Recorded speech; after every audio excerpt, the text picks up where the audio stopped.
Oh, please be seated. They're all here already? Okay, I think we just need Attorney Agati, right? And he's. Do you want to grab him?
All rise for the jurors.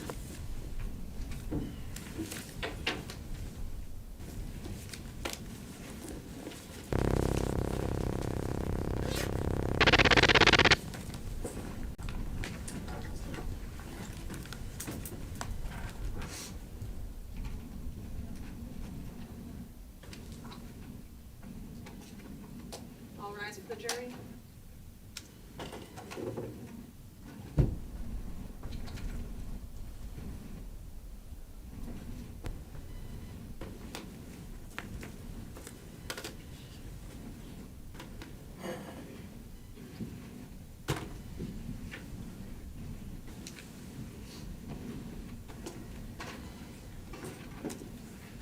Good morning, ladies and gentlemen. You may be seated. State is ready. You may call your next witness. Yes, sir.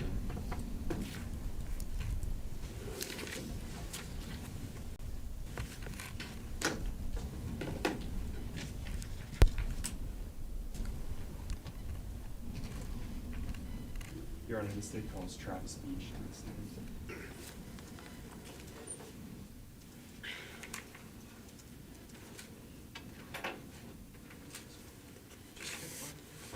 Watch your step on the court. Careful of the cords, please.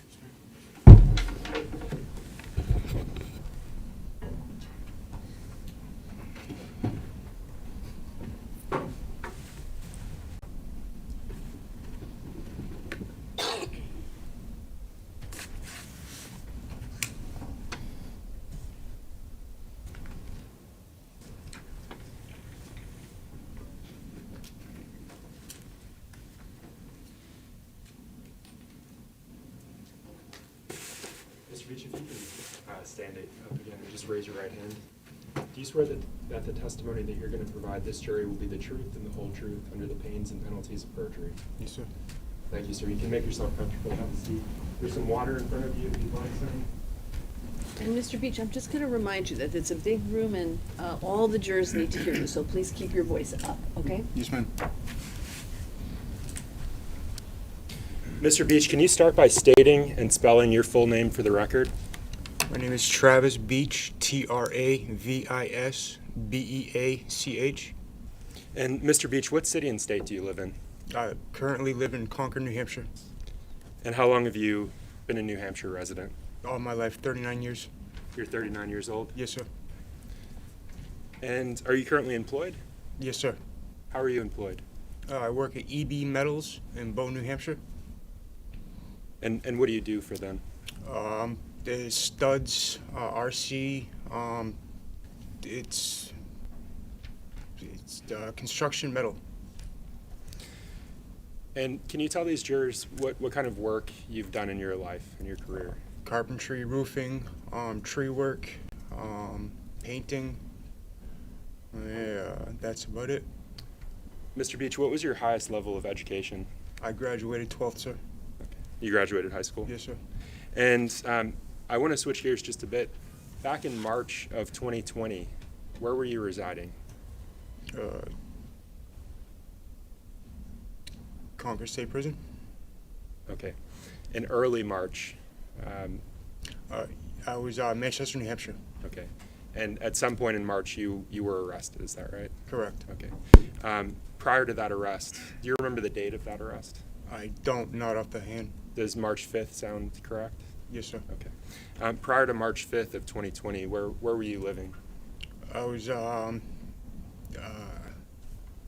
it was Manchester, New Hampshire. I'm not sure the address. And that's fine. You were in Manchester? Yes, sir.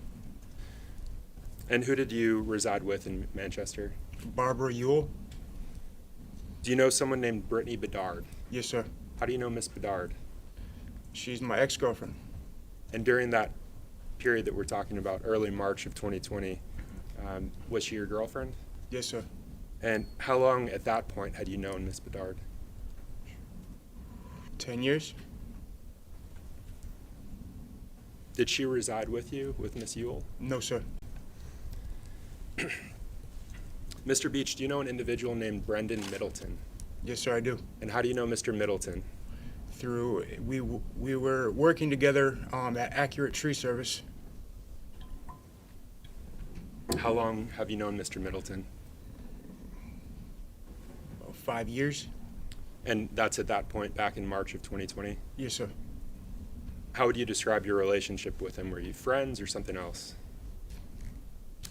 I wouldn't say friends. It was more of a co-worker at the time. Okay.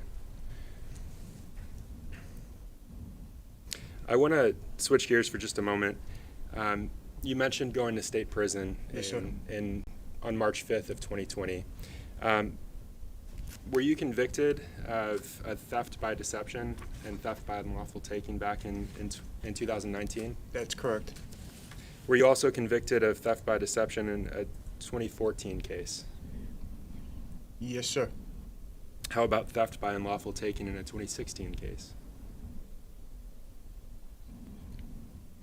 I believe I was incarcerated at that time. Okay. Turning to this case, do you know someone named Adam Montgomery? Yes. Yes, sir. And how long have you known Mr. Montgomery? Since he was 17 years old. 17. Yes. Would you recognize him if you saw him today? Yes. Your Honor, may I approach this witness? Yes, you may.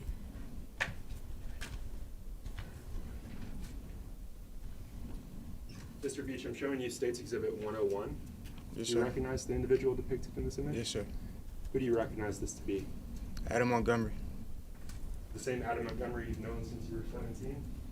Yes, sir.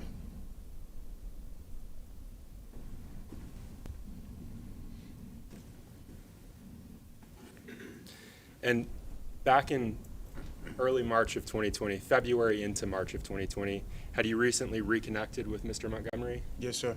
And how did that happen? I was at the mall in New Hampshire, and I was at the food court, and Adam was there with his girlfriend, and that's how him and I started talking again. Do you remember his girlfriend's name? Kayla. And at some point after that interaction that you had with him at the mall, did he contact you requesting your help with something? Yes, sir. And can you tell the jurors what the nature of that communication was? He asked me if I could rent him a U-Haul, and I said yes. And do you recall when he contacted you For the U-Haul? for the U-Haul? Later on during the day. I want to back up for just a moment. Back in March of 2020, did you have a Facebook account? Yes, I did. And do you recall what your Facebook account, what the name of that your name on that Facebook account was? Travis Beach. Did you have, Or were you friends with the defendant on that Facebook account? yes, sir.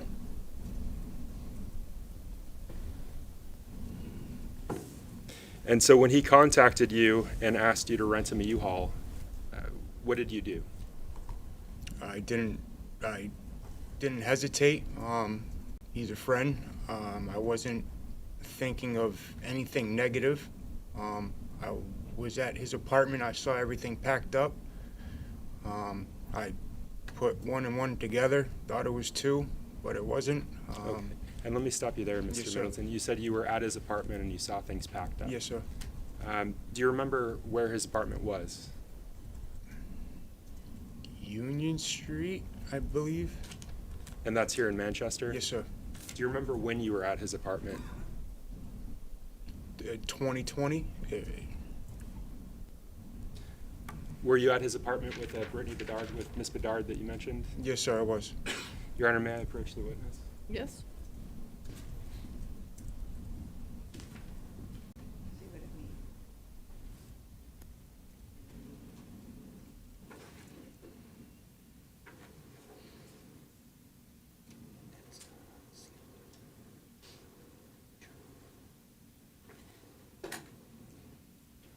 So, Mr. Beach, I'm showing you State's Exhibit 55. Do you recognize the individual depicted there? Adam Montgomery's son. Okay. And you mentioned that Miss Beach was with you during that interaction. Yes, sir. Does this accurately reflect your memory of his son that day that you went to the apartment? Yes, sir. Okay. And can you just read the date at the bottom of that image? Sunday, March 1st, 2020 at 6:02 p.m. So having that in mind, does that refresh your recollection as to the actual day that you went to the defendant's apartment on Union Street? Yes, sir.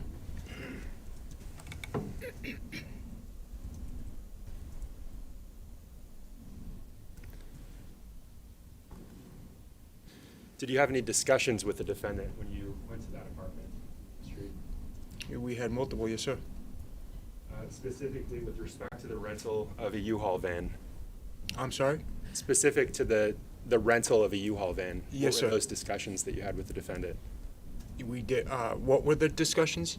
What did he say to you? He asked me to rent him a U-Haul. He needed to move stuff, and yeah, that's it. And you wanted to help, it sounds Yes, like. sir. Did you help him, and did you in fact help him rent a U-Haul? Not per se myself.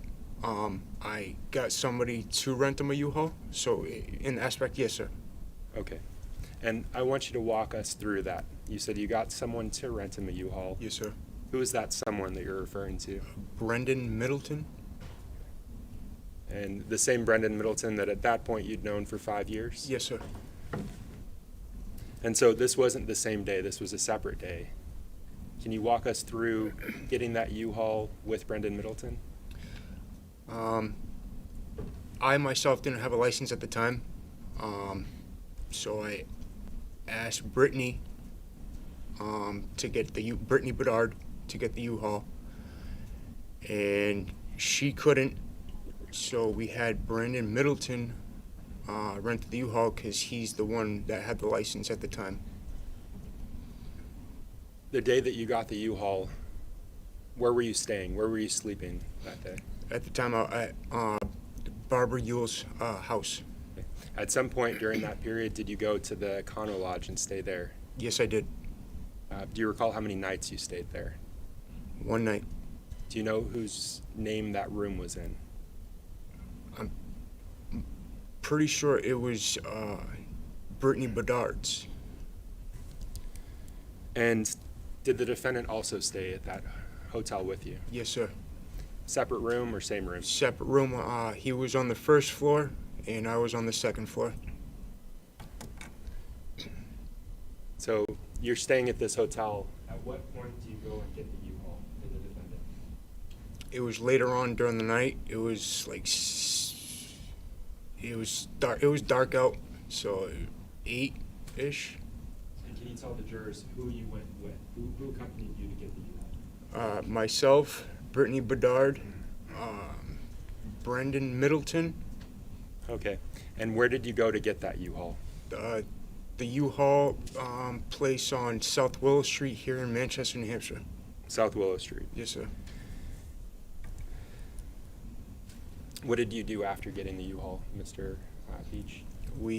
There's a gas station right next to the U-Haul place. We stopped there, put gas in it, and then we went back to the Econo Lodge.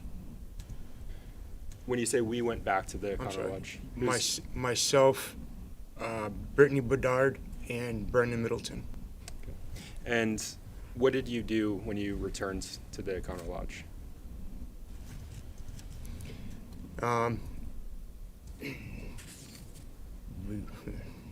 We did drugs at the Econo Lodge.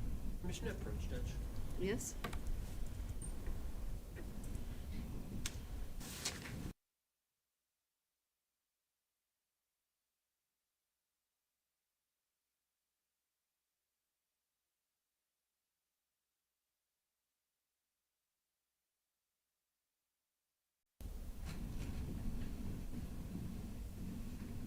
Mr. Beach, when you say we did drugs, Yes, who is sir. the we that you're referring to?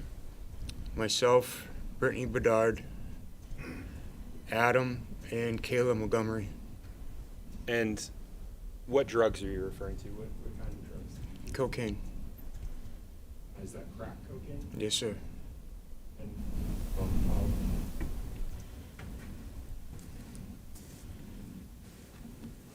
at some point during that time, while you're doing drugs, did you exchange keys with the defendant? Yes, sir. Did you provide him U-Haul keys? Yes, sir. Let's talk about that interaction. Can you tell the jurors where you were when you gave him the keys and what specifically he told you?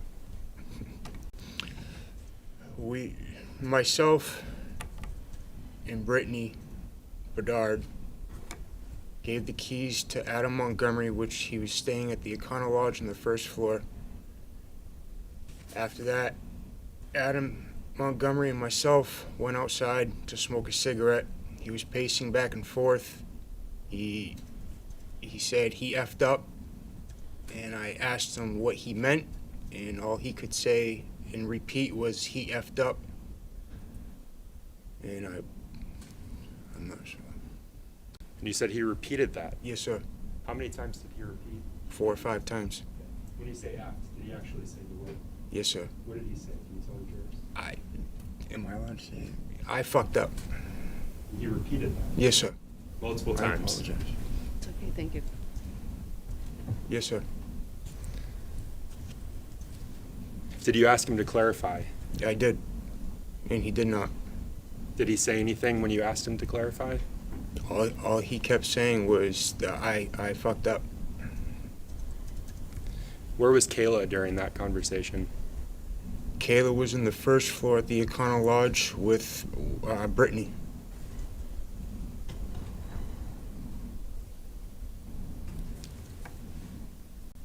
And I think you said this already, but at that point, when you went out to smoke the cigarette, you'd already given him the U-Haul keys. Correct.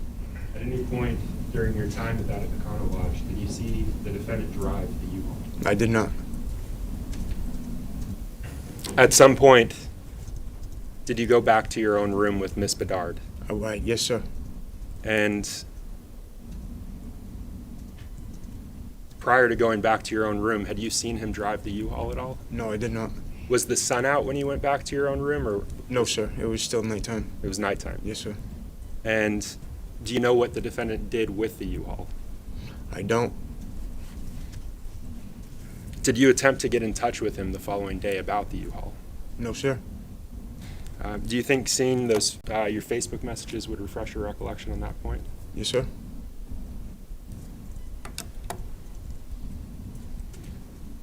Your Honor, may I approach the witness? Yes, you may.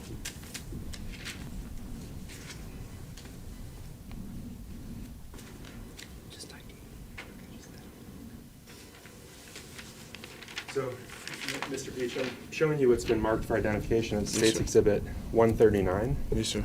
Will you take a look at the second page of this document and just look up when you're done?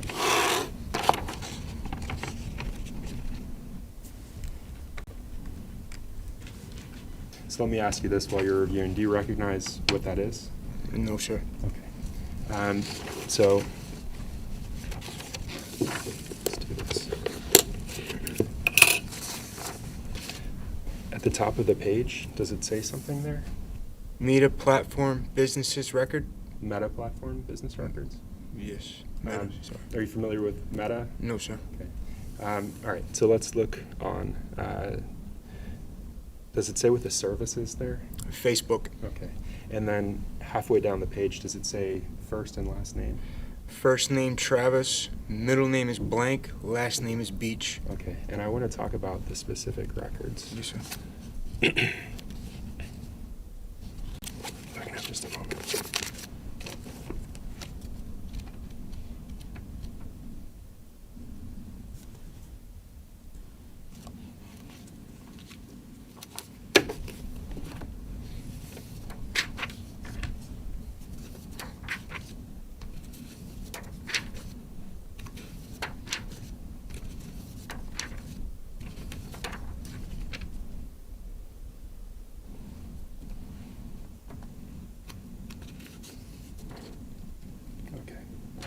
So I'm just going to ask that you review page 139, and I'm going to point you right here. If you can start there, and then this is front and back, so you just go through. Would you like me to read it out loud? Or? No, just to yourself.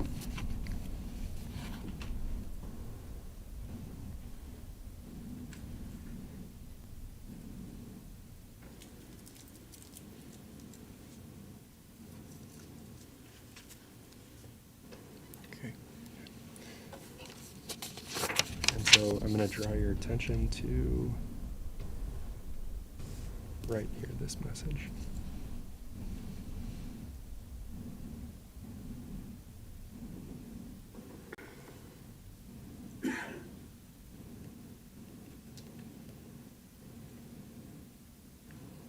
All right.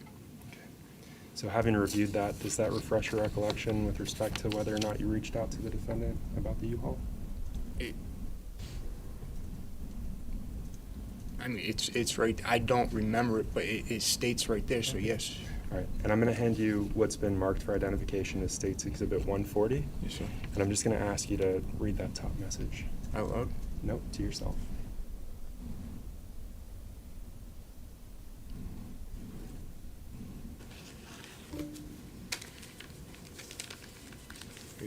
And is that the same message you just read on your... On the display. Yes, sir. Okay.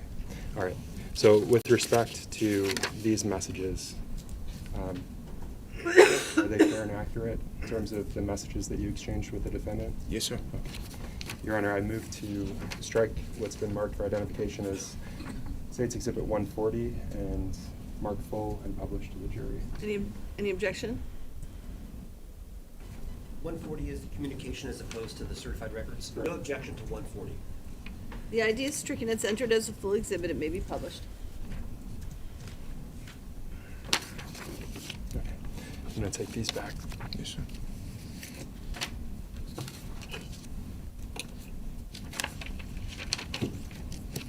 I'm going to ask that you hold on to this because we're going to go through it.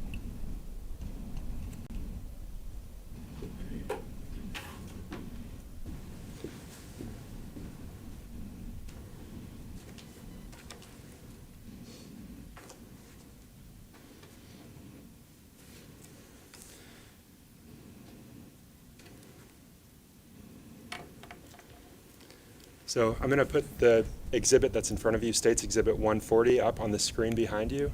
And I'm just going to ask that you look back and take a look at what's on the screen, the TV screen behind you. Other than the little red sticker at the bottom, is that the same image that you have in front of you? Yes, sir. And so you can refer to the image in front of you, but I'm just going to ask that you identify a few things.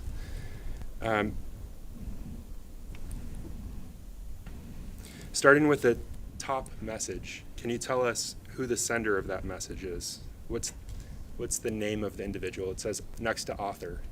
Travis Beach. Okay, and that's you. Correct.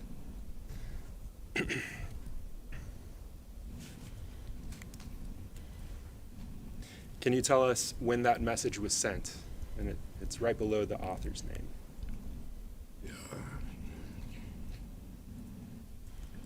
March 4th, 2020 at 1947. And do you see where it says UTC?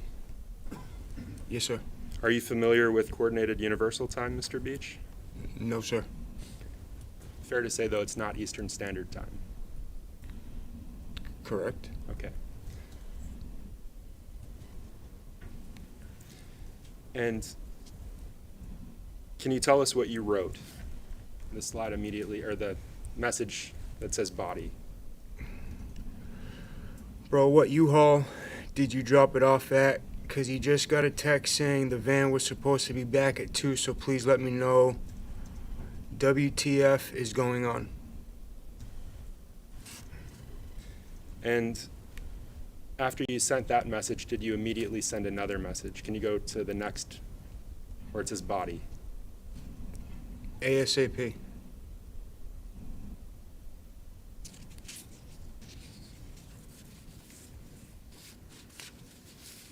So if you can refer to the message below, can you tell us who the author of that message is? Facebook? Okay, and is there a specific number attached to that? Next to Facebook? Next to Facebook? Yes, sir. Can you tell us what that number is? Can you read it for us? 1000907885803. Okay, and you initially said this was your communication with the defendant, Adam Montgomery. Did that used to have a name? When you made those messages, when you communicated with the defendant, did his Facebook account have a name? Adams? Adams. Yes, sir. What was the name of his Facebook account? Adam Montgomery? Okay, and that's no longer there, is that fair to say? Yes, sir. Okay. If you can go to when that message was sent, just below the author.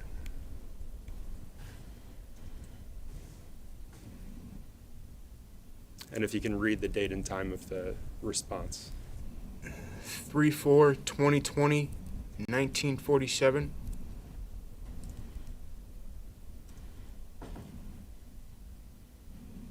So if you can go to the next message I'm where it sorry. says sent. You want me to read the number again? No, not the number, the time where it says sent under the Facebook author. So the next line down from that. Yeah. 000820. Okay, and what's the date associated with that time? And I have it up behind you if you need to refer to that. 3/5/2020. Okay. And if you can refer to the actual body of the message that you received from the defendant, can you read that for us? Please don't message me stuff like this on Facebook again. Okay, you've skipped one message. If you can go up to the message before that. I dropped it off on Willow, my word. All right, and let's go to the next message. If you can tell us that's also from the defendant, can you verify that? Yes, sir. Okay. And what's the time of that message? 000844. And that again is UTC. Yes, sir. And same date as the last message. Is that correct? Correct. All right, now let's go to the body of that message. If you can read that to the jurors. Please don't message me stuff like this on Facebook again.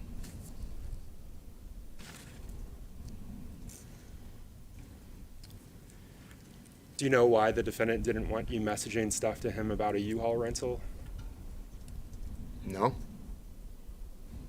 And let me back up. You said earlier you didn't know what he was using this U-Haul for. Correct. Did you ask him? No, sir. Why not?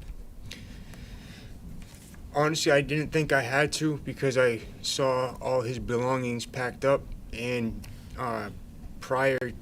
during the day, he said he was having problems with DCYF, so I kind of figured that he was moving. And were you aware that he'd just moved into that apartment? No, sir. Did you ask Kayla what the U-Haul was for? I wasn't allowed to talk to Michaela. Why weren't you allowed to talk to Kayla? I didn't ask.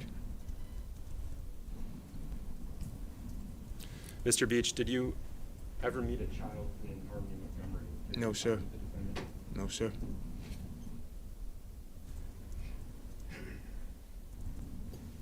Thank you, Mr. Beach. No additional questions for you, sir.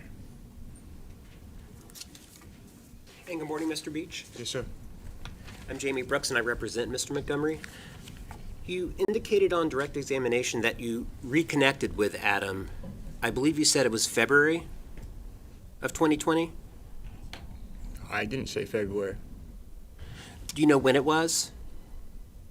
Honestly, no. But it was at the Mall of New Hampshire? Correct. Food court specifically? Correct. Fair to say that it was prior to these March events. Yeah. Yes. And Kayla was with Adam at the food court? Correct. Were any kids with Adam and Kayla at the food court? They're two sons. Thank you very much. Yes, sir. And Your Honor, no additional questions for this witness. I'd ask that he be excused. All right, any all right, you may step down. You are excused, sir. Thank you, ma'am. Coach, very brief. Yes?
the state, Nicole, and Ms. Tarah Hilbert to the stand.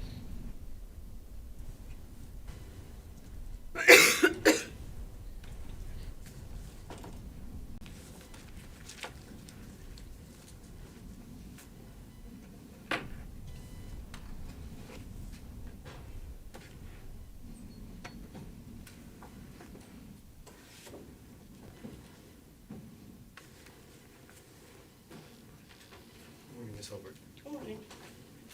If you would please watch your step on the cords there, and if you could just remain standing when you get to the podium, please. So I'm having just a little bit of a tech issue. We're all set. Silver, if you go ahead and raise your right hand. You solemnly swear the testimony that you give this jury will be the truth, the whole truth, and nothing but the truth, so help you God. Yes. Thank you. Please feel free to have a seat.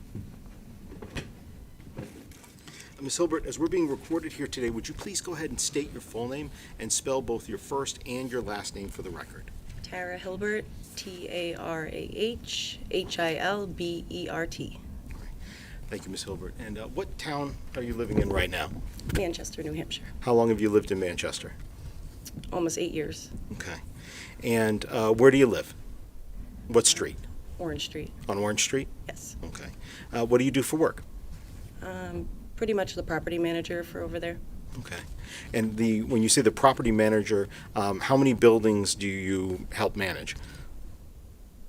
Just for that property, there's 4 buildings on that property. And then there's other properties elsewhere, but Okay. So do you help manage the other properties elsewhere as well as the 4 there? if the landlord needs help, yes. Okay. How long have you been doing that? 5 years? 4 years? 5 years? 4 or 5 years? And how far did you go in school? 10th grade. 10th grade. All right. What are some of the other things that you will do for the landlord to help out for those 4 properties or for properties elsewhere? Can you kind of describe what some of your duties are to the jury? I will help maintenance clean out apartments if they need it. Clean when before a tenant's moving in, I will completely finish cleaning it. I'll meet with new tenants before moving in, give them keys. If anybody needs any help, have any questions, they usually come to me, and I take care of it. I'm about to say, do they call you, or sometimes they usually even maybe knock on your door Yes. since you're right there? Yes. All right. Do you know an individual by the name of Dennis Cloutier? Yes. Okay. How do you know him? That is our maintenance man. Big beard? Yes. All right. How long have you known him? 8 years. And with regards to the properties that you talked about you take care of, is one of those properties 644 Union Street? Yes. Mr. Cloutier, do you know whether he has done work there at 644 Union Street? Yes. If I could approach, please, Your Honor. Yes. Silver, if you'd like to go ahead and show you 2 exhibits.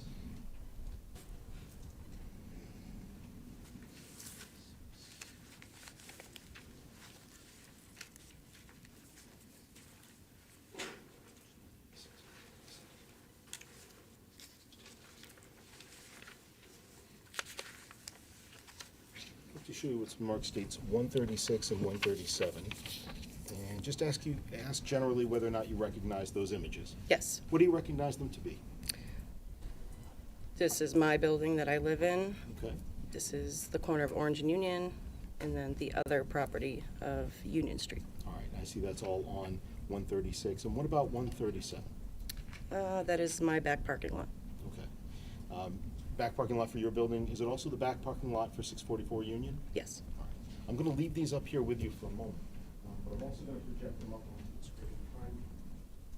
Specifically looking at Exhibit 136, if you could just look onto the screen for a quick minute, Ms. Hilbert, just to confirm that's the same image. Yes. All right. And you went ahead and said that there was, well, could you please point out where 644 Union Street is in this, kind of the intersections? This is Orange Street. Mhm. This is Union. Okay. This is 644. So that's 644. The building that's right on the corner of Orange and Union, is that also one of the ones that you manage? Okay. And what about the building just to the right? If we go, would that be west on Orange Street there? Yes. Is that also one of the properties that you manage? That's my building. That's your building? Okay. With regards to a person by the name of Adam Montgomery. Do you know who that is? Yes. All right, and who's that? It was a old tenant of ours. Okay. Could you please point out what was the building that Mr. Montgomery was staying in? That one there? Right. I'd like to switch now to Exhibit 137. I've got that on the screen. I just want to confirm, if you would please, that what you're looking at on the screen matches 137 that's in front of you on the desk. Yes. Okay. And from this angle, could you please point out where Orange Street and Union Street are again, that same intersection? This is Orange Street, Mm-hmm. all the way up, and that's Union. Okay. So the back side of that 644 Union Street, which building is that? Okay, the one looks like a porch built off the back? Well, these are three separate numbers, 640, 642, 644. Oh, okay. Those units inside those buildings, are they all accessible from the back as well as from the front? Yes. Right. And could you please point out the parking lot that's used by the people who live in that building? Right here? Right there. Okay. And with regards to your building, is that the building on the far left-hand side of the screen, still on this side of Orange? This one, yes. That's the one, okay. All right, thank you, Ms. Hilbert. Please feel free to have a seat. I appreciate that. Thank you. With regards to Adam Montgomery, you also know an individual by the name of Kayla Montgomery. I do. How did you first meet Adam Montgomery? I don't know our first interaction. I remember seeing him here and there. And then I feel like it had to do with the kids because I had a child, their children's age. Mm-hmm. And it kind of just went from there. With regards to, you said you had a child the same age as their children's age. How many children did they have that you saw? At that time? Yes. Two. Two. Did your child and their children play together sometimes? And where would they play? In the parking lot. The same one that we see here on Exhibit 137? More at the parking lot on my side, Okay. but yeah. At the time, Adam Montgomery, what was he doing for work? Do you know? He was not working at that time that I'm aware of. Separate from that, did you ever visit him inside his apartment? No. Okay. Where would you interact with him?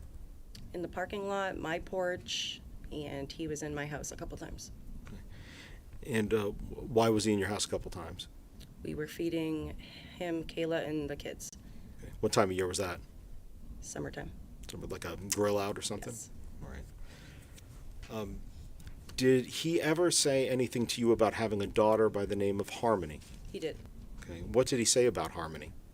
Just that he had a daughter named Harmony and that he hadn't seen her in a couple of years because her mother took her back to Massachusetts. That's what he told you? Yes. And when would this have been that you had this conversation with him? What year?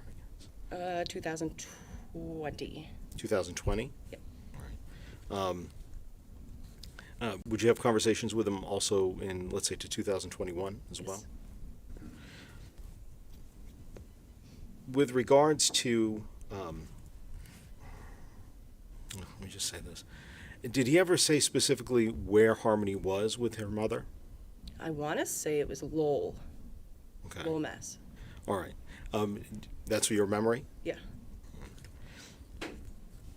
And when he was living next door, I'm sorry, not next door, but he was living in Union Street and you were over on Orange Street, right? So it's not technically next door. To me, it's next door, but yeah. Okay. All right. With regards to the residents at Union Street during the time period that he was living there, how would you describe those neighbors? Were they average? Were they quiet? Were they loud? I didn't see them the first 6 months of them living there. Oh, and by them you mean? Adam and Kayla. Oh, okay. is that what we were talking about? Well, yeah, let me revise the Sorry. question. That's all right. That's all right. That's on me for not asking a clear question. So you didn't see them for the first 6 months. Let me go with that for a minute. Yeah. All right. And how would you get into their apartment from this photo that we're looking at here? Can I stand up? Yes, if you could. So their back door is like right there. Okay. So I see you're kind of pointing to the bottom left of that stair structure on the top right-hand side of the, or top right-hand, let's say, quadrant of the image. Is that right? Would you say that's the top right area of that photo? To me, it's left, but Top left, okay. Top left of the stairs, okay. But overall, if I looked at the whole photo, would you say it's the top right-hand side of the photo? yes. All right. With regards to the noise, was there ever any noise complaints in those buildings From other tenants, yeah. from other tenants? Yeah. Okay. Did you ever receive one from Adam Montgomery? Not that I recall. I think everybody stayed away from him. They just stayed. Objection. Sustained. I'll rephrase the question, Ms. Hilbert.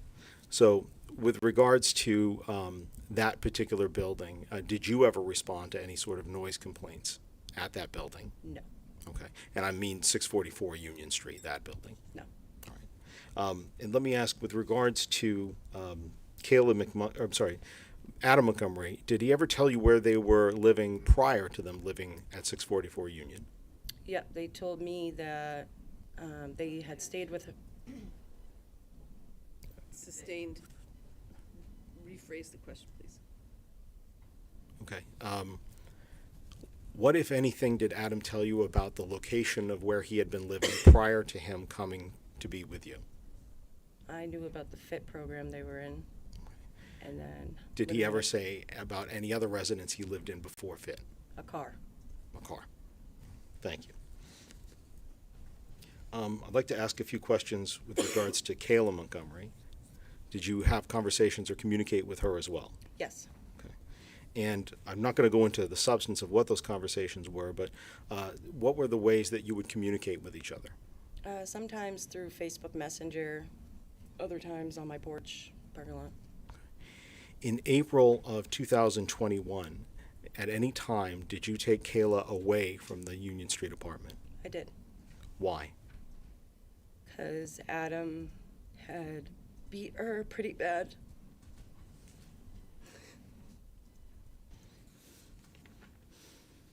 How did she look when you saw her? Really bad.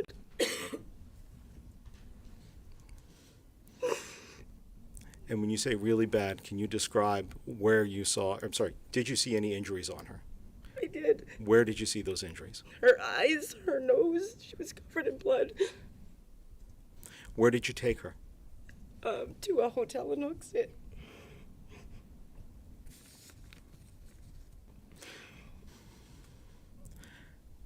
When was the last,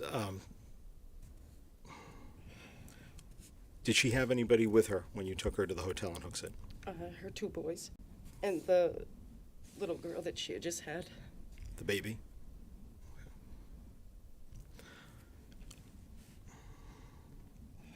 Later on, did the Montgomerys, both Adam Montgomery and Kayla Montgomery and the children, move out of that apartment? Yeah, they got evicted. Okay.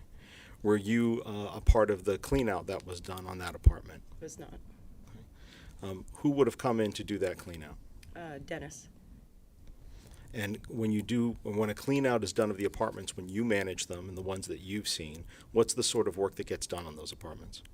Pretty much just throw everything in trash bags, and I specifically put it on the outside porch, and Dennis will come pick it up, put the trailer, and take it to the dump. What about with regards to any of the sort of appliances inside? Are appliances changed? Yes. And what's the typical turnaround time for a new renter to come in? It all depends how damaged the apartment is prior. Sometimes it'll take over a month to fix the damages. Once the apartment is ready to rent, usually what's the time period between that and when a new tenant would move in? I'd say a week to 2 weeks. Okay, so a week to 2 weeks assuming the apartment's okay, that's the turnover time. Yeah. If I may just have a moment, please, Your Honor.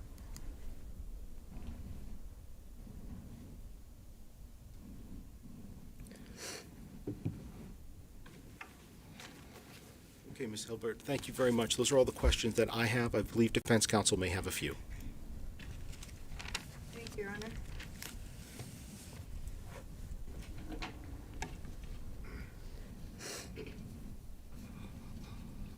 Ms. Hebert, you testified about a conversation with Adam where he indicated that Harmony was with her mother and you thought perhaps Lowell.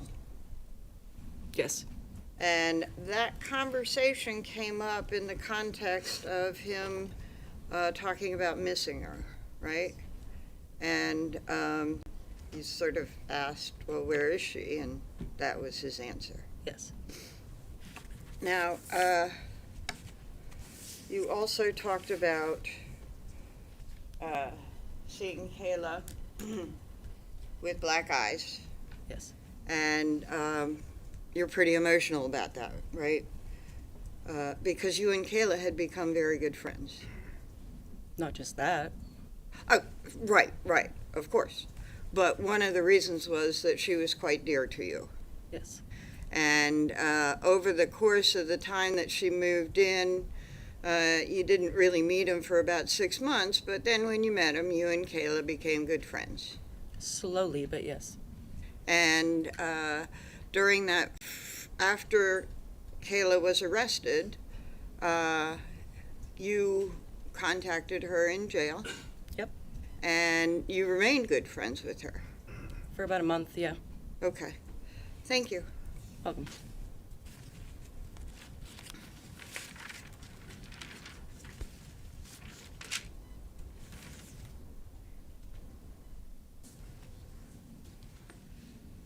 Thank you very much, Your Honor. No additional questions.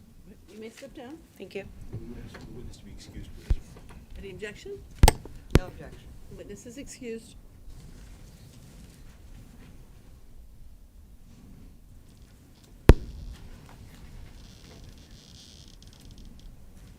State may call its next witness.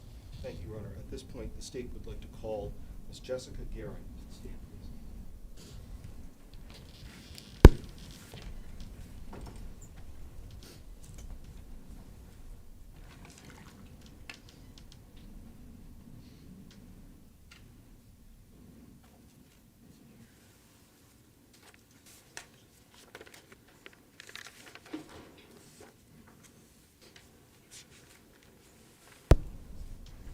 Good morning, Ms. Guerin. Please go up right near the band, and once you step on the electrical cords there, and if you would please remain standing at the witness stand when you get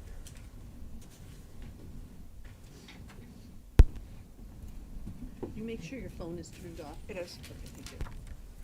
Thank you, Your Honor. Ms. Guerin, if you would please go ahead and raise your right hand. Do you solemnly swear that the testimony that you will give this jury will be the truth, the whole truth, and nothing but the truth, so help you God? I do. Thank you. Please feel free to have a seat. And Ms. Guerin, as we're being recorded here today, would you please go ahead and state your full name? Oh, I apologize. Did I leave some photos up? Thank you very much. Oh, maybe it's not. I'm so sorry. I thought I got it off. I'm shutting it up right now.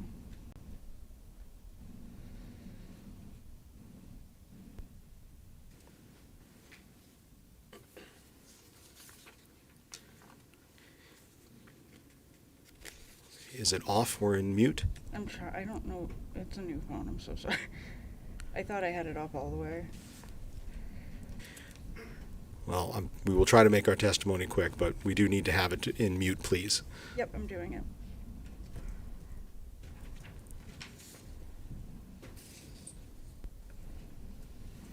All right, thank you, Ms. Guerin. So sorry. That's okay. If you would please go ahead, since we're being recorded here today, would you please state your full name, spell both your first and your last name for the record? Jessica Guerin, Jessica Guerin. And Ms. Guerin, are you a New Hampshire resident? I am. How long have you been living in state? About 13 years. Well, 13 years. I'm just going to I'll ask both of you, please keep your voices up. It's a big room. All the jurors need to be able to hear you. Ms. Guerin, let me ask you, you said you've been living here about 13 years? Yes. Okay. With regards to that, what city do you currently reside in? Manchester. And how long have you been living in Manchester? About a year. How far did you go in school? I'm still in school. Okay, what are you studying? Psychology. Okay, and where are you studying psychology? UNH. UNH. And how much longer do you have to go on your program? About 3 years. And let me ask you, what sort of work have you had up until this point? I've worked as a debt collector, I've worked in drug and alcohol rehabs, Dunkin' Donuts. All right. You said you've worked in drug and alcohol rehabs. I'd like to ask, did you ever work at a location in a rehab center called Granite State Recovery back in May of 2021? I did. And what were your job duties there? I was a recovery support specialist, so when clients would come in, they were usually pretty emotionally like in the air. So I was the person that kind of helped keep them level-headed and stay. Okay. I would run groups also. Did you ever meet, and separate from that, I'd like to ask, did you ever meet an individual by the name of Adam Montgomery? I did. All right. And I'd like to go ahead and show you what's been marked Exhibit 101.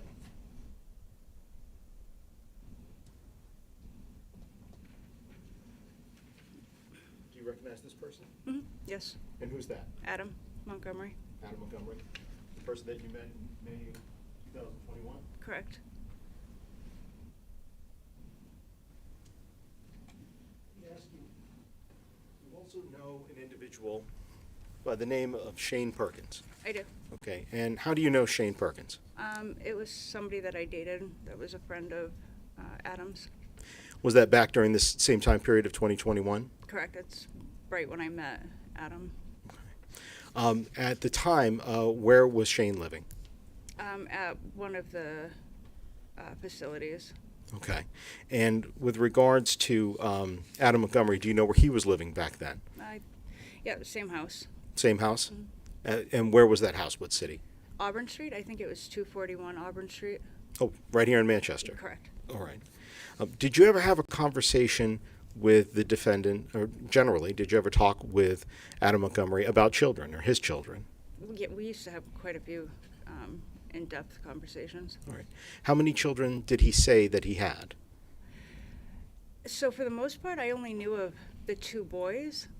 At one point, he mentioned having a daughter, but it was very quickly and brushed off. You say very quickly and brushed off. What do you mean by brushed off? He kind of he just changed the subject as fast as he could. Okay. Do you ever remember having a specific conversation with him about his daughter? And by this, I guess I want to ask, first of all, do you remember where this conversation was, where it took place? Yeah, actually, it was right at the corner of Union Street and Auburn Street. Okay. At Dollar Deluxe, I believe. I was sitting outside. All right. And who were you with when you were outside? Originally, I was just sitting by myself waiting for Adam. Okay. And waiting for Adam? Yep. Okay. And did he join you? Yep. All right. And at some point, were you waiting for anybody else while the two of you were there? Not really. That was a little muffled. So Shane had been having a really bad day, and he was sleeping, and I was messaging back and forth with Adam, waiting for him to come out so I could give him some flowers and a card that I had given, so that way that when Shane woke up, he would have it there. Oh, okay. And when you were talking with Adam, had you already dropped those things off? Had you already handed those to go in for Shane? Not quite. He was sitting with me. We were just kind of... Actually, we sat in my car for a good hour and a half talking. Okay. And during that conversation, did you talk specifically with him about a daughter by the name of Harmony? He never specified a name. He had mentioned that he had two boys and a daughter, but he had dropped the daughter off at her mother's in Mass somewhere, and just kind of changed the subject as fast as possible. You said I want to make sure I got that right. And you said that he told you that he dropped off his daughter at her mother's in Mass, and does that mean Massachusetts? Massachusetts, yep. All right. And then you said he quickly what?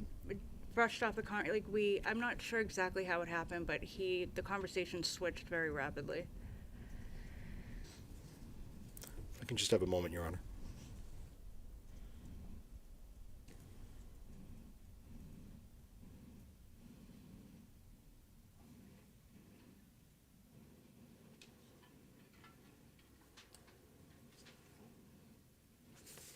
Let me just ask you, Ms. Guerin, when was the last time that you talked with Adam Montgomery? Actually, I was just looking at my messages a couple days ago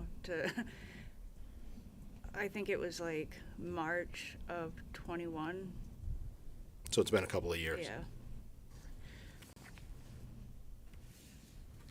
Thank you, Ms. Guerin. I don't have any further questions for you. Defense counsel may have a few. Thank you. Good morning. I have no questions.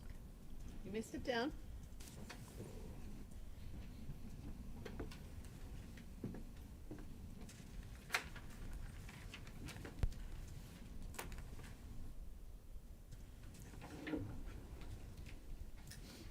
Statement called its next witness.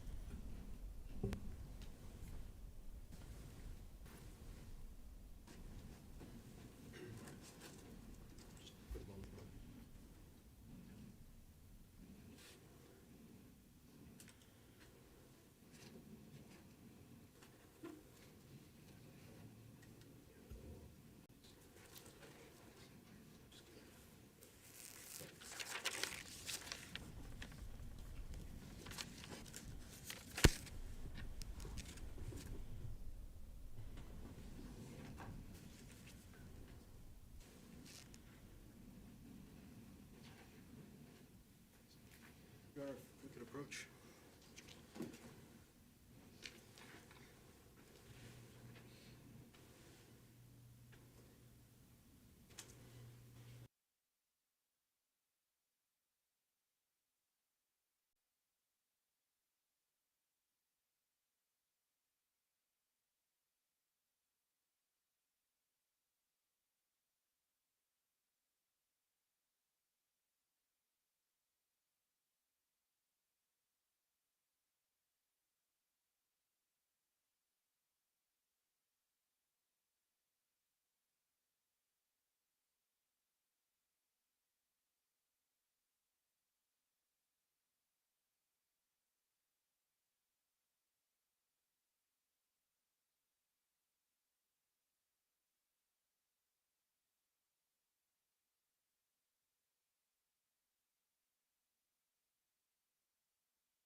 Ladies and gentlemen, before we see our next witness, this is a good time for the break. It's a little bit earlier than usual, but we'll take our break now, and then we may be able to go through lunch.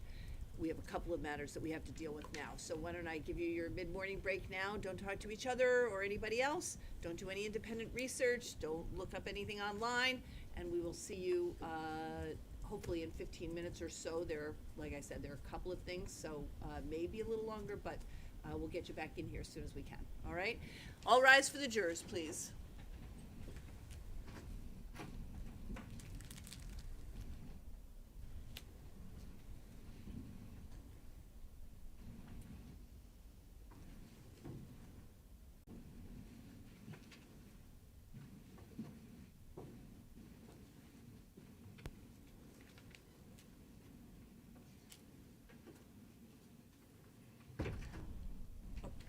Before you,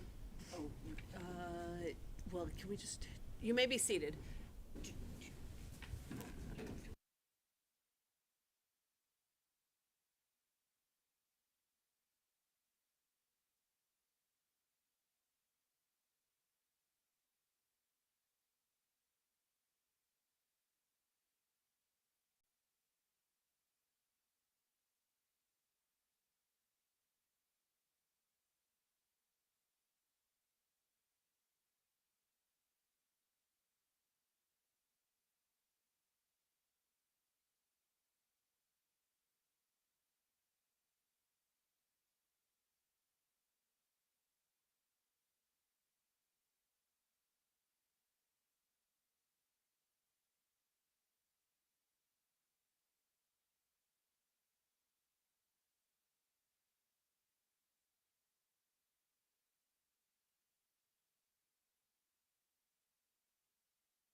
Your Honor, Attorney Smith is still doing her review that you had asked her to do.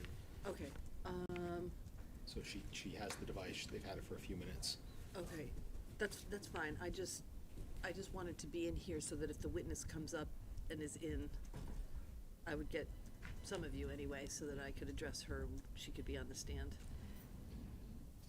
You and I can stay in. So that's fine. All right, so what about, we can stay, Your Honor, for that, if you want to go with Carrie whenever she's ready. Okay. Do you mind if I just alert Attorney Smith that I'll be bringing this, is it Giles or? I believe it's Giles, but I will ask her. That's fine.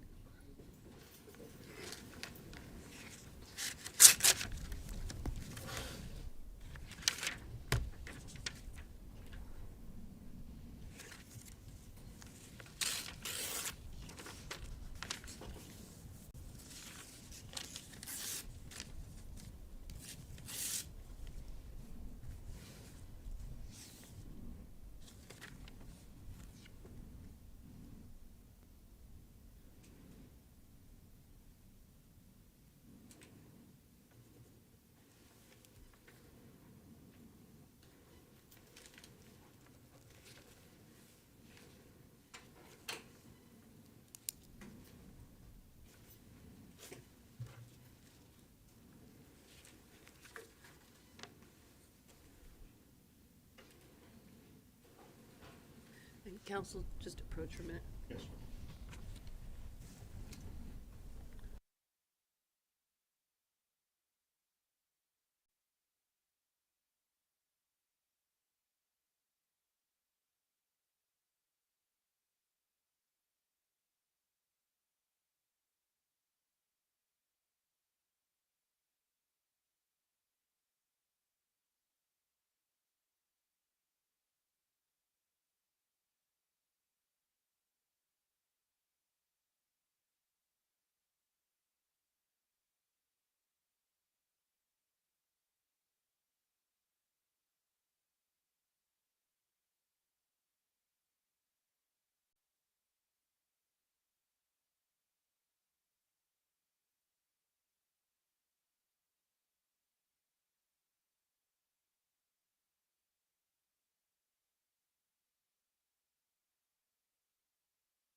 Attorney Gotti, Yes, Your Honor. counsel.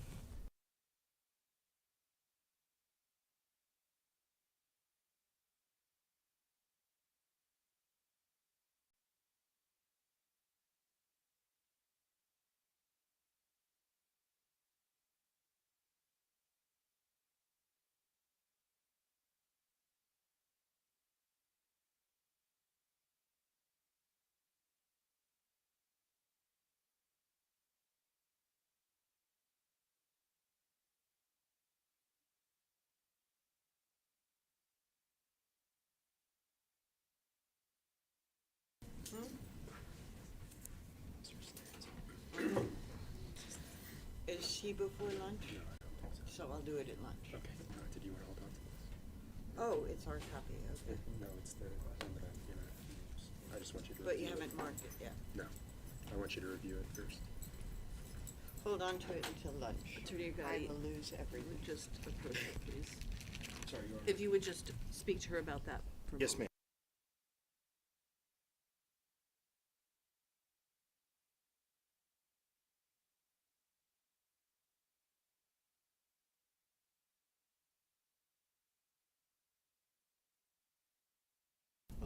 regards to today. It's expected.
Clear the courtroom for a moment. I'm going to ask everyone to go out so I can make an inquiry.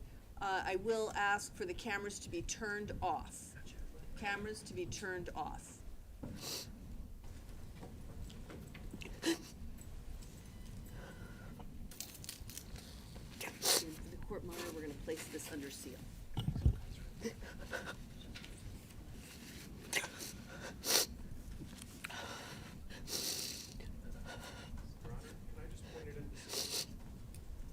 I want no audio or video on right now. Go out, I'm just gonna point the camera at the seal. That, No audio at all. okay, Your Honor, just to clarify, is it okay for the defense team to remain present? defense team can remain present. This is gonna be under seal. And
it was important for us to take up some additional matters. We're now ready to resume testimony. Attorney Agati, whenever you are ready. Thank you, Your Honor. Ms. Giles, would you please stand? And please raise your right hand. Do you solemnly swear the testimony you will give this jury will be the truth, the whole truth, and nothing but the truth? So help you God. Yes. Thank you. Please feel free to have a seat. Ms. Giles, as we are being recorded here today, would you please state your full name and spell your first and your last name for the record? Nicole Marie Giles, Nicolegales, And Ms. Giles, how far did you go in school? 11th grade. 11th grade. I know that you've got some difficulties with regards to being here today. I just want to thank you on behalf of everyone here in the courthouse for being able to testify for us. I'd like to ask, at one point in January to July of 2020, were you living at 177 Lake Avenue, the Families in Transition or FIT shelter in Manchester? Yes. Okay. And what was your room number that you were staying in? I think 8, 8. Okay. I believe. While you were there, did you meet any individual by the name of Adam Montgomery? Yes. Okay. And where was Adam Montgomery living in the building when you were there? Room 1. Room 1. And who was he living with? Kayla, Declan, and Seamus. Okay. And Declan and Seamus, were those his children? Yes. Right. Thank you. Do you know where he was working at the time? Did he ever tell you where he was working? Yes. Where did he say he was working? Portland Pie. Did you ever visit him down there? Yes. The rooms, in your room, room 8, and their room, room 1, could you describe those rooms for the jury who may not have seen them? What do those rooms look like? They're like bunk beds. I don't know, it's more or less like a hotel room, but you just have 2 bunk beds in there. You have your own bathroom, and it's shared living space. Are you allowed to change the furniture while you're living there? They ask you not to. And what about the orientation of the furniture, where it is in the room? You have 1 bed on one side of the room, 1 bed on the other side of the room. There's a door in the, like when you walk in, then you have a, window that has bars on it so, the kids don't fall out, and a bathroom with a tub and toilet and sink. Okay. How often did you talk with Adam Montgomery or Kayla Montgomery? How often? Daily. Daily? Yep. During your time together, while you were staying in room 8 and they were staying in room 1, did you ever see Kayla Montgomery with bruises on her? Yes. Okay. Where were the bruises that you saw? Pretty much all over her face, her abdomen, her arms, her legs. Did you ever ask Kayla about those bruises? Yes. What did she say caused them? Objection, hearsay. We can approach, Your Honor. Yes?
On.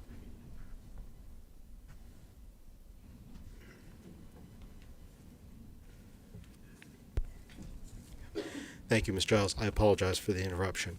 I'd like to ask you, could you describe what you saw in Kayla? You said there were bruises in different parts of her body. Could you describe what you saw? What color were the bruises? Sometimes purple, sometimes yellow. Depends on how soon I seen them. And what were the size of those bruises that you saw? Some were small, like fingerprints. Others were like fists. God bless you.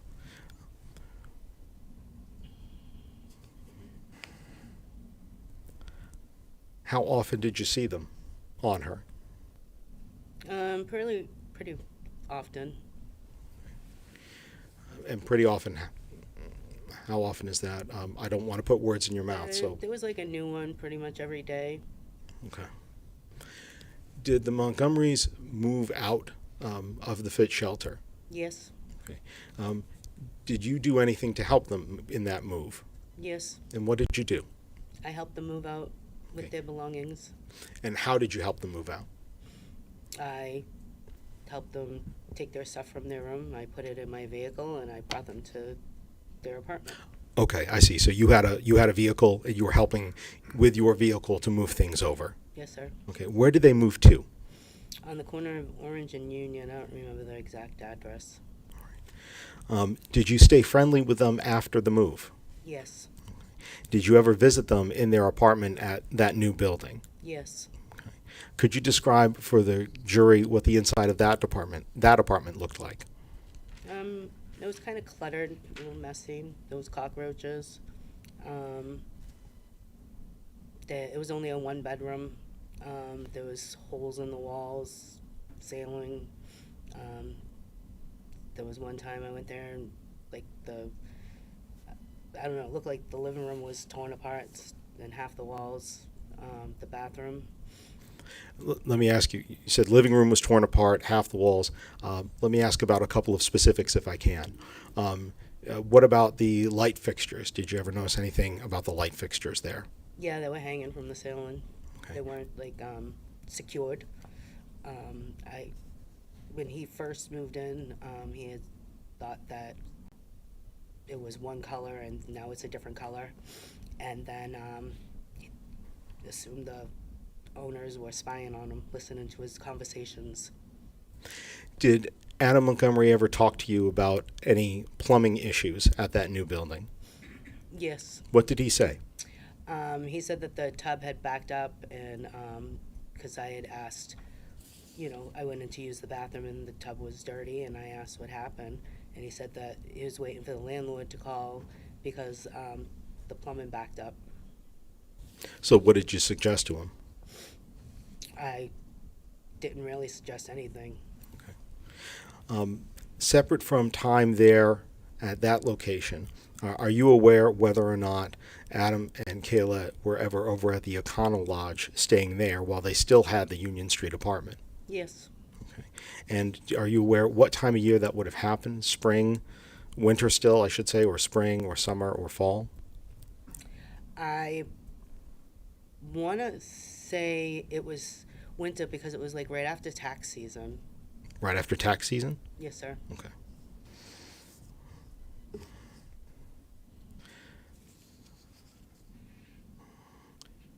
Just a moment, please, Your Honor.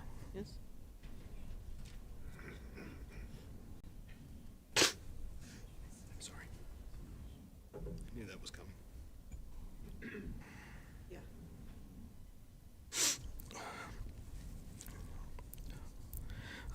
When you were interacting and talking with Adam Montgomery, what behavior, if any, did you ever see about him believing that somebody was recording him or listening to him? He actually thought that quite often. And did you see him do anything as a result of this? Um, Any actions that he would take? He was just like, I don't know, he would ask if I thought it was true, or like, look, the number 5 bus keeps going by. They go by like 5 times. I was just going by the shelter. I'm like, that's brute, I believe. I think it was a 5 or 6, one of those two. I'm not exactly sure, but it drives straight down Lake Ave to go downtown, and he just thought it was following him. And then, you know, the whole light fixture thing, I don't know, he's just didn't make sense half the time, so I didn't listen to him half the time. At any point, when you described before that you had seen these bruises on Kayla Montgomery, at any point did you offer for her to get her out of that relationship? Yes, I did. Okay. And did she accept your offer back then? Not really. Okay. Not exactly. She was afraid. Okay. Thank you very much. I don't have any further questions for you. I believe.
Ms. Giles, I apologize. I just have one other question.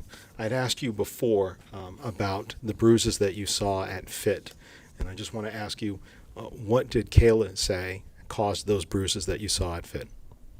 Originally, she would say she fell, or, you know, Seamus threw a toy, Declan hit her with a bottle. Okay. Did she ever say anything about Adam causing those bruises? Not till we were alone. I'm sorry? Not until we were alone. And what did she say when you were alone? She would say that Adam was doing it, and she's afraid, and she needs to get out of there, but she's afraid to leave. Okay. Thank you very much, Ms. Giles. Your Honor, I understand that limiting instruction is appropriate. We would ask it be given at this time. Okay. Ladies and gentlemen, the questioning that you just heard about what did Kayla say, the responses to that question can only be used not for the purpose of the truth of what Kayla said, but to determine the credibility of that witness, okay? So the prior consistent statements can be used only for the determining the credibility of the witness when the witness's credibility has been attacked, okay? So not for the truth, but for assessing credibility, all right? It is still morning. Good morning, Miss Giles. Good morning. My name is Jamie Brooks, and I represent Adam Montgomery. I'll be asking you a few questions as well. I just want to begin by clarifying your testimony today. You are saying that when you were at the shelter at FIT in January and February of 2020, you observed bruises on Kayla Montgomery. Yes, sir. When you talked to her in private, she said that those bruises you observed were from Adam. Yes, sir. Miss Giles, do you recall being interviewed by a Detective Dunleavy? Yep. This interview by Detective Dunleavy was in June of 2022, Yes. 1.5 years ago, actually more than 1.5 years ago. And I apologize, we're making a record, so we do need to have like a kind of like a yes or no as opposed to an mm-hmm. Okay. Thank you so much. This interview conducted by Detective Dunleavy in June of 2022 was at the police department. Okay. I don't remember. You do not remember where it was? No, he's come to my house a couple of times. He came to, my house a couple of times. And I know I did go to the police station once, I believe. I don't remember when. Do you remember there being an interview specifically that was recorded? Sure, yeah. It was at when we were at the police station. I think he did one at my kitchen table twice, or something like that. Okay. What I'm wanting to focus on is the interview that took place at the police department. Okay. And you do recall having an interview at the police department? Yeah, I don't remember what his questions or anything like that. You don't remember what it was about? I know what it was about. It was about Adam, but I don't remember all the questions. It was over a year ago. I'm lucky if I remember what I had for dinner last night. This interview was conducted by not only Detective Dunleavy, but also Detective Rahill. Do you remember that? There was some other guy in there. I don't know who it was. And when you were there for this interview, you knew that it was about Harmony Montgomery. Yes.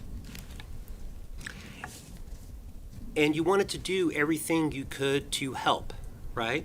Right. You knew that it was being recorded, right? Yes. You knew that Adam had already been arrested at this point for second-degree assault. I believe so, yeah.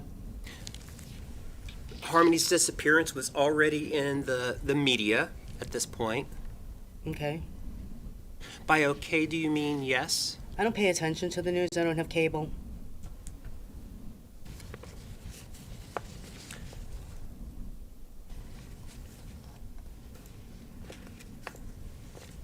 But you do recall that this interview was regarding Harmony Montgomery. Yes.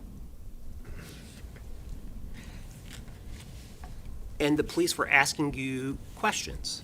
Right. You wanted to answer those questions correctly. Okay, yeah. I'm sorry, I did not hear that. Yes. You wanted to tell them everything that you knew. I didn't know nothing.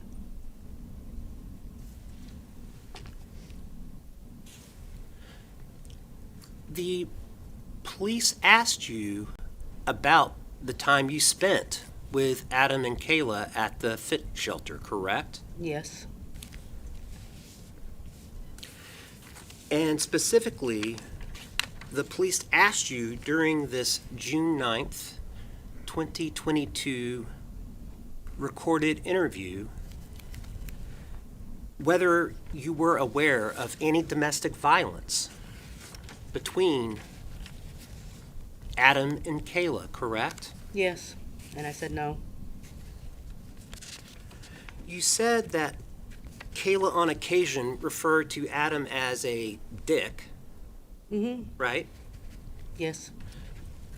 But you did not state that you had observed at any point any bruises on Kayla Montgomery. Right. You did not tell the police that Kayla had confided in you about any domestic violence. Right.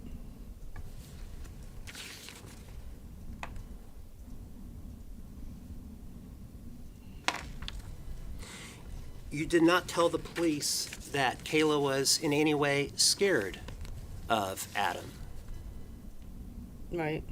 And this was, again, an interview where you knew what the subject was about and you wanted to do everything you could to help the police. Okay.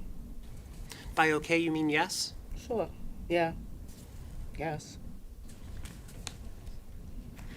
Thank you very much for your time, Ms. Giles. Mm-hmm.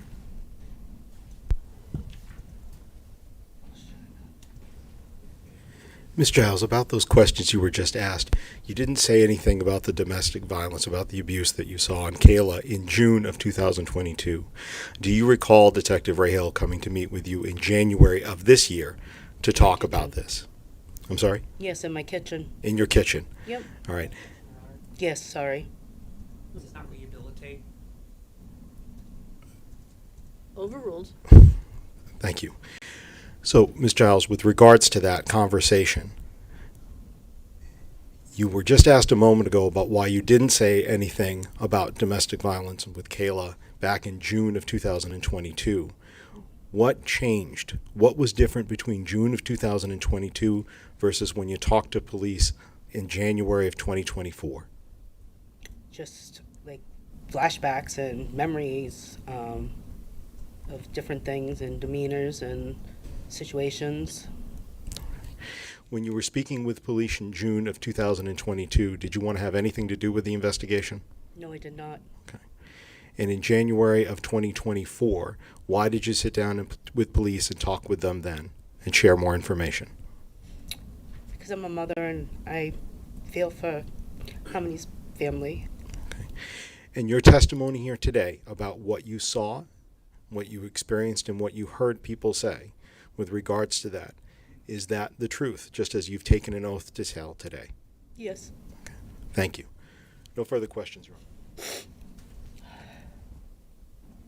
Ms. Giles, the interview that you participated in June of 2022 was voluntary, correct? Yes, I think. I don't remember. To be honest, I honestly don't remember. I know I was called in. You were subpoenaed to appear here today, correct? Unfortunately, yes.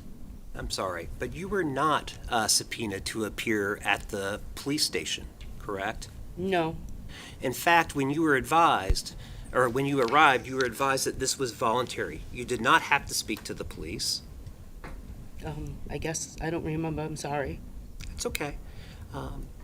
But you were not in any way told that you had to speak with the police. I don't think so. And again, this was not a short interview. You covered a lot of There for about an territory hour. during that interview, correct? I think I was there for about an hour, yeah. If I were to, just about an hour you said, right? I think. So if you were told that the interview began at, say, for example, 10:24 and ended at 11:20, that'd be about an hour, right? Yes. And you were there voluntarily that time, Yeah. and you were there to help. Do what I could and didn't think I'd be here risking my own life. Thank you. If there are no further questions, we'd ask for the witness to be excused, please, so she may go. Ma'am, you're You may be excused. You're not to take pictures on the way out.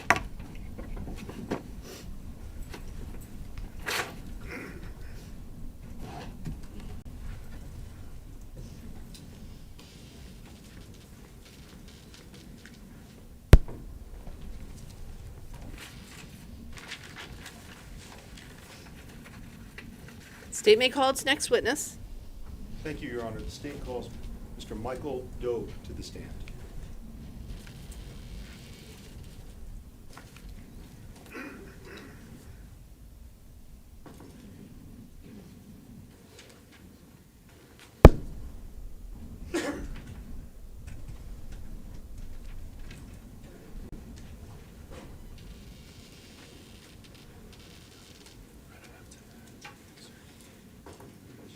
Please go to the witness stand. Please watch your step on the cords there.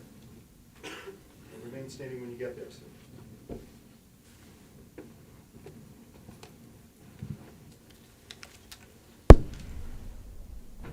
Please raise your right hand. You solemnly swear that the testimony you would give this jury will be the truth, the whole truth, and nothing but the truth, so help you God. I do. Thank you, sir. Please feel free to have a seat.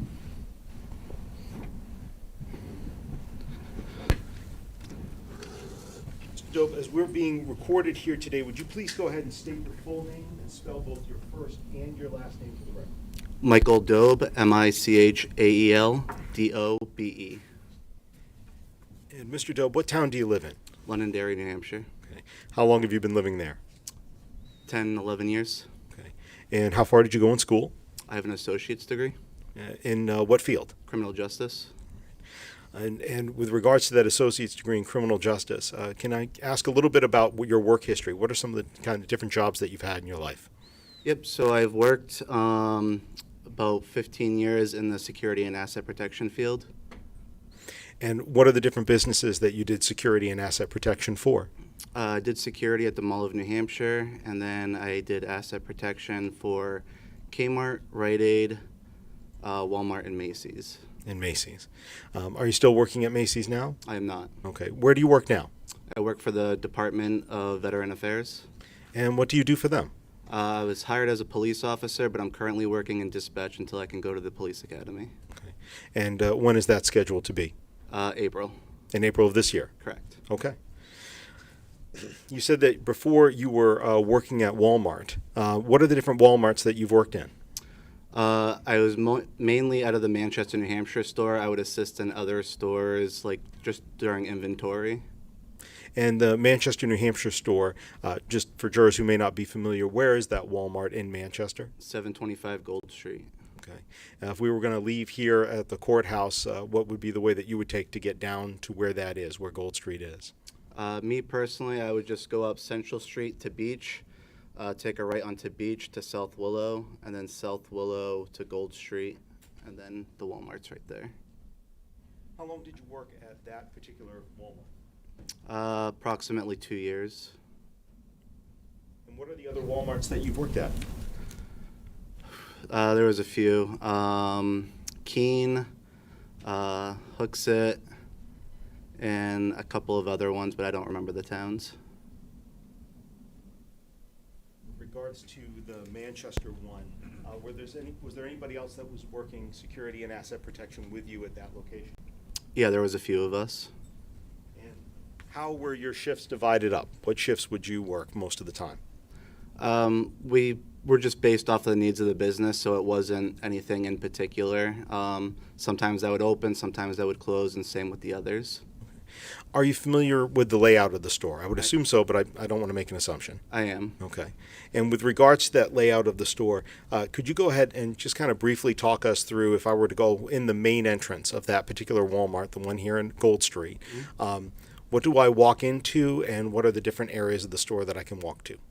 So there's two main entrances at Walmart. There's the grocery entrance and the general merchandise entrance. When you go through the general merchandise doors, it's the general merchandise area, health and beauty, stationery, arts and crafts, stuff like that. And then the grocery entrance is where the grocery side is. Inside that particular store, is there a device over near the well, I should ask, is there a service counter? There is. Okay, and near the service counter, is there a device over there that's called an Echo or ECO, ECO, ATM? There An is. Echo ATM. Could you explain to the jurors what an Echo ATM is? So essentially, it's just a humanless pawn shop. You can put your electronic items in it, and it will give you cash. And while you were there at that particular Walmart, had they always had an Echo ATM machine there?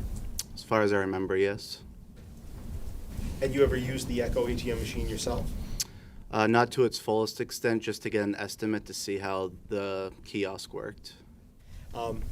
Could you describe that for the jurors, actually?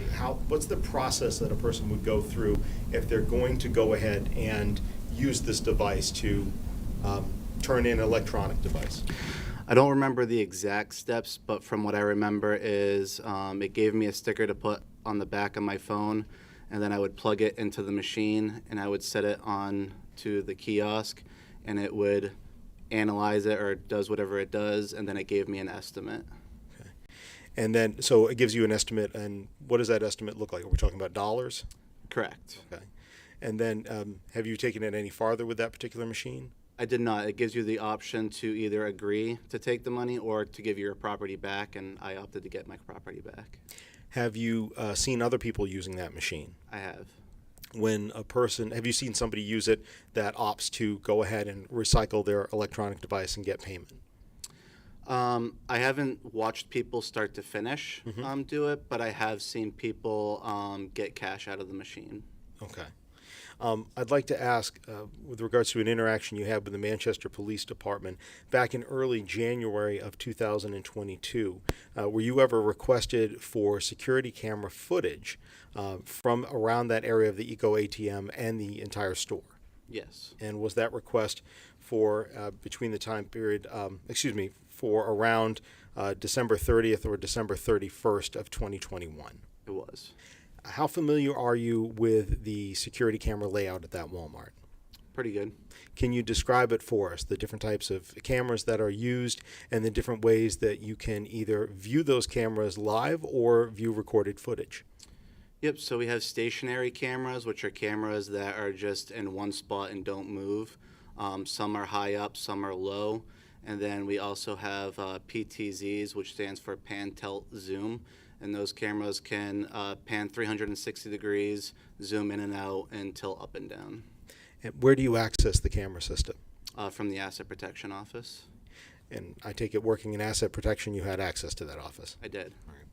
With regards to the recording that was done, back at that point in 2022, how long did Walmart hold on to recorded surveillance footage? It just depended on the camera and how much activity was recorded on that camera, but it was anywhere between 2 to 3 months. Were you asked to then, again, get video footage from December 30th or December 31st of 2021 and provide that to the Manchester Police Department? I was able to do that. So how did you do that? How do you obtain that for the officers when they requested it? So pretty much generally what they do is they'll give me a time frame and a general description of what I'm looking for, and then I would review that video, and then I would burn the times associated with the video frames. Were you able to find a specific time for an Eco ATM transaction that the police asked about? I did. And were you able, from viewing that video, to see the people who came in and made that transaction? I was able to, yes. From the cameras that you had available and the footage that you had available, what, if anything, were you able to view or record about their movements inside the entire store?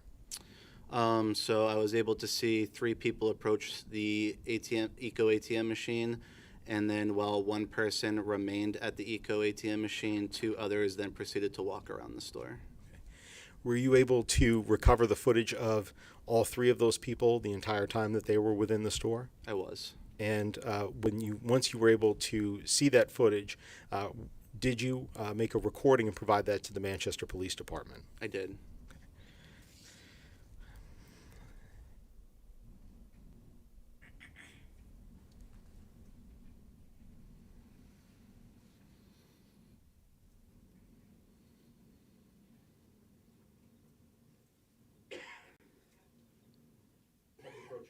Yes, you may. Mr. Dobe, I'm going to show you a stick drive or a thumb drive that's been marked State's Exhibit 141.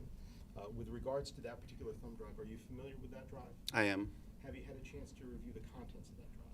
I was. And what is on that drive? The video that I provided the Manchester Police Department. And for the purposes of today's hearing in this particular court proceeding, are those all of the recordings that are available for us today of that particular interaction, that ECO ATM transaction? Yes. And does that also include the other video cameras that you talked about that cover other areas of the store so you can follow people around from one location to another? Yes. And is this a true and accurate copy of the video that you provided to the Manchester Police for those particular video files? It is. At this point, Your Honor, I'd ask for the identification to be stricken from State's Exhibit 141 to be published to the jury. Any objection? Only accordance with prior. The ID is stricken, it's entered as a full exhibit, and it may be published. Thank you,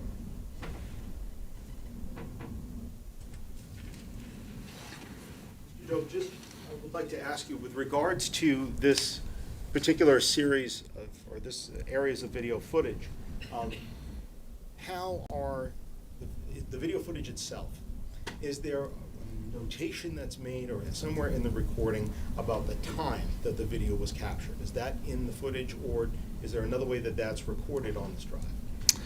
Some camera angles might have it on the screen when you're watching it. Otherwise, it would be on the document itself, like the saved profile. The saved profile? Yeah.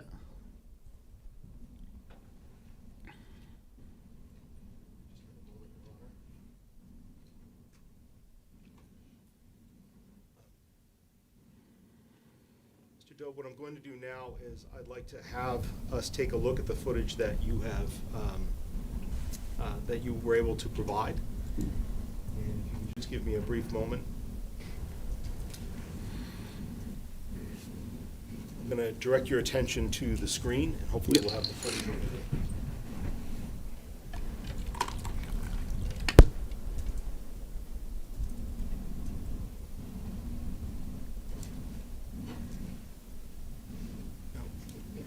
With regards to these particular drive and its contents, I'd like to go ahead and show you the index of the files themselves. Excuse me. Apologize. With regards to that, is that accurate in terms of your listing of all of the files that are available on this particular drive? Yes. And you've reviewed each one of those videos, correct? I have. And again, they're accurate for what was provided. Correct. With regards to that, I know they're rather hard to see, so if you'll excuse me for a second, I'm going to bring them back over on my screen. And I would like to have you kind of take us through the store. Okay. And I'd like to watch different areas of this video footage. We may not watch every single one, but it's my understanding you testified these do cover, for the purposes of today's hearing, all of the relevant video times of these three people being in the store. That's correct.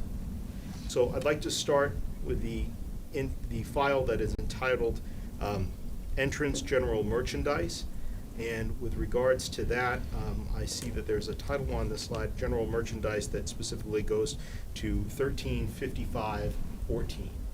Is that a timestamp, sir? Yes. So the timestamp is recorded right on the file itself. Correct.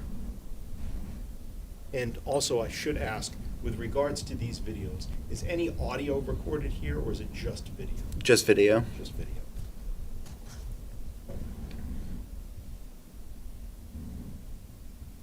Excuse me just a second, sir. I apologize for the delay. So this is the entrance general merchandise video. That's correct.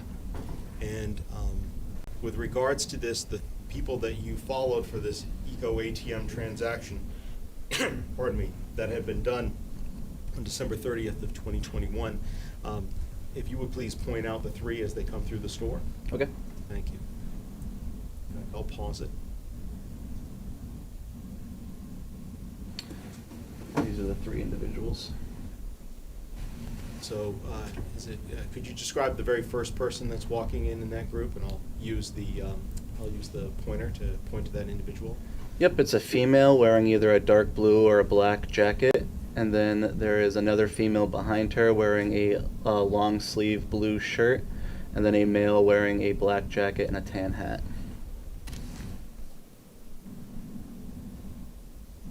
And I'm stopping the video in, again, a few seconds into this, we're still seeing the same three individuals. That's correct.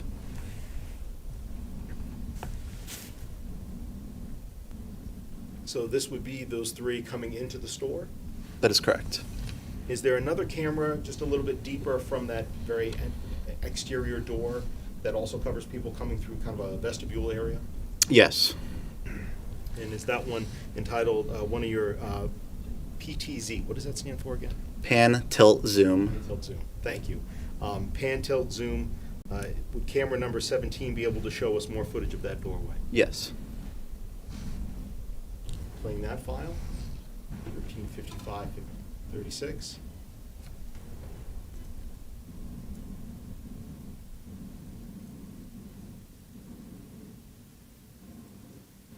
And then Yep, I'm going to pause it right Yeah. there. Go ahead, sir. these are the three individuals that we had saw in the previous video.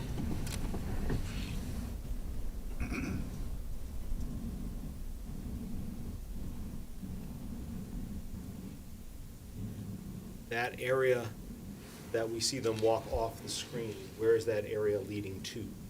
That's the front of the store by the registers, and they're heading towards the service desk.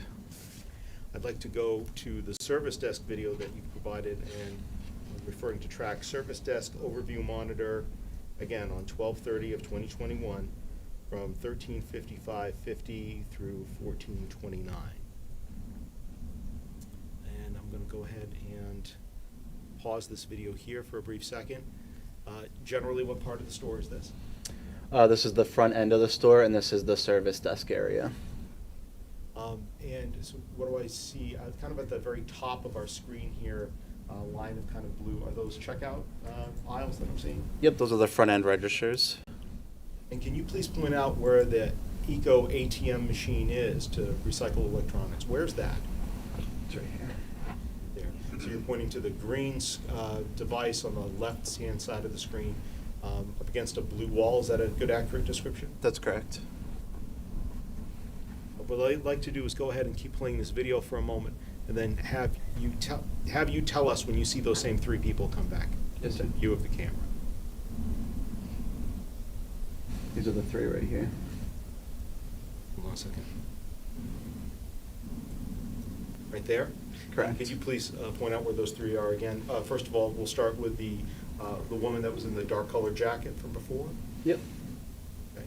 And the woman in the light blue colored sweatshirt. And the gentleman with the darker sweatshirt and the tan hat.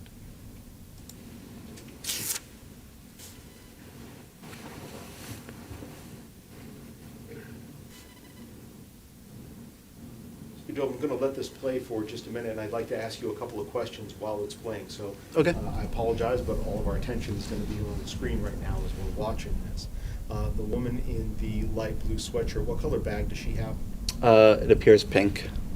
And the gentleman with the dark sweatshirt may have just pulled up his pants there with his tan colored hat. What color shoes generally? Looks black. Black.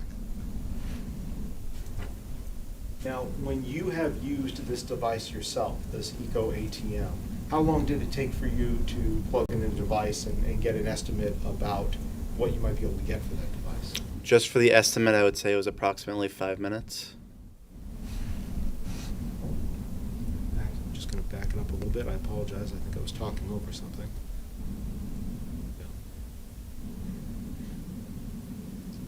So do we still see the same two females that came in using the device? That is correct. And the gentleman, can we see that gentleman in the tan hat here? No.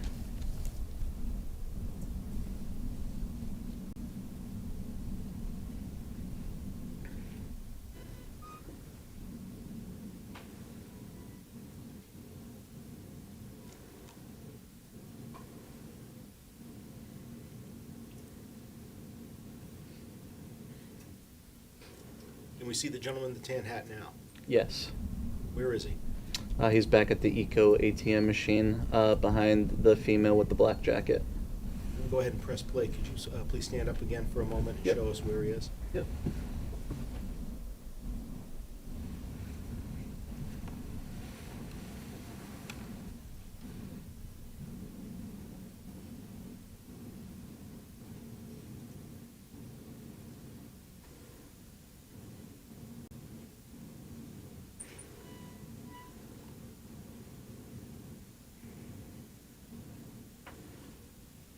As we're watching the three of them at the machine, Mr. Dope, this particular camera, does this have the ability to zoom in, pan, or tilt, or is this just a fixed camera? This is just a fixed camera.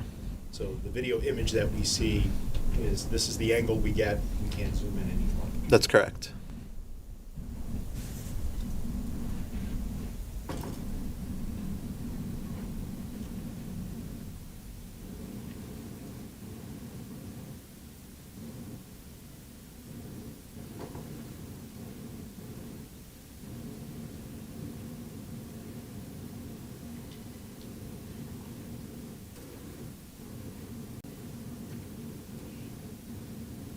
Gentleman in the tan hat, you still see him in this, at this point in the recording?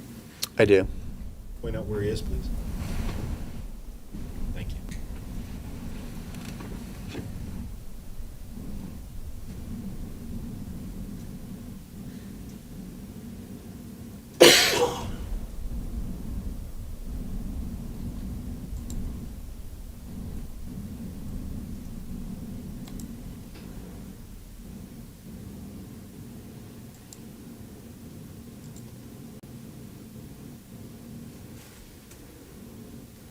You know, if I can ask you, with regards to the Eco ATM, again, as we're continuing to watch the footage together, with regards to that device, do you know whether or not that device records photographs of the individuals who are using the device? It does.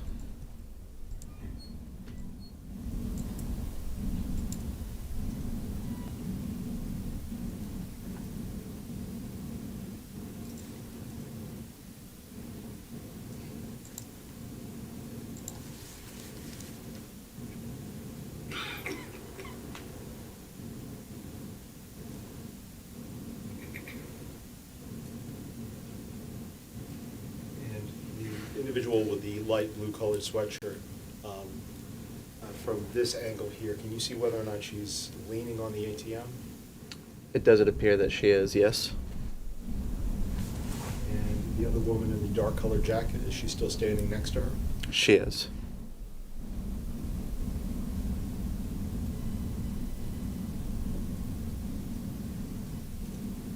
And it's my understanding you've seen this video a couple different times, correct, Mr. Doe? That's correct. And this, standing at this particular device, this goes on for some time, is that right? It does.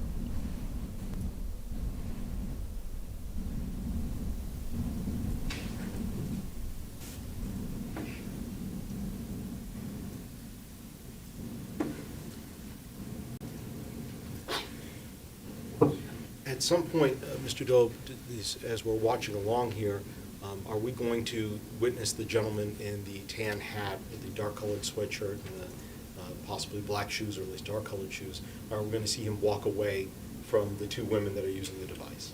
That's correct. And when he comes back, does he have on all of the exact same clothing, or has it changed at all? It's changed. He had removed his jacket and he's wearing a staff t-shirt. So, and during that time period, do you see the two women leave the Eco ATM while he's gone and then coming back changed? I don't recall if it's during that, but I do recall one of the females leaving with the male at some point.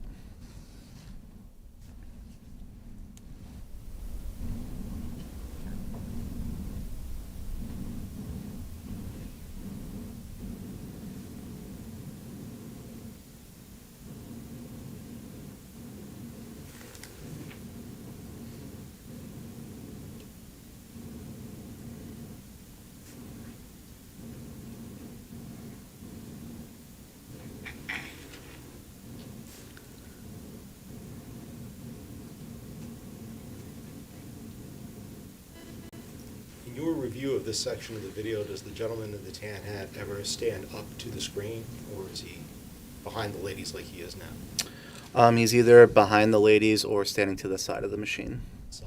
Which side of the machine? The side closest to the registers. So from this angle, it would be the right-hand side. Right-hand side, top of the screen. Correct.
Bless you.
We're now about 9 minutes and 40 seconds into this particular camera footage.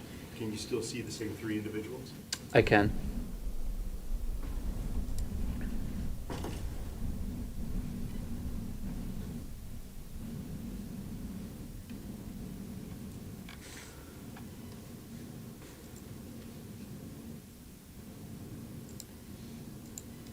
Do you know how many items were recycled during this transaction?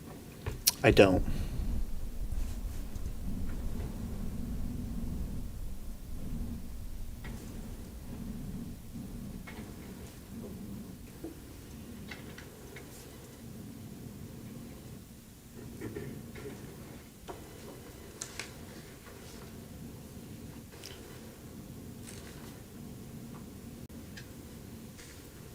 And I should ask specifically, do you know any of the individual items that were recycled during this transaction? I just know of a phone, but I'm not sure of a particular phone. So not a particular number or make or model or anything like that? That's just correct. A phone? Correct. All right, thank you. And the gentleman in the tan hat, where is he now at this point in the video? He's still on the side of the Eco ATM machine closest to the service desk, so that would be the left-hand side of the machine.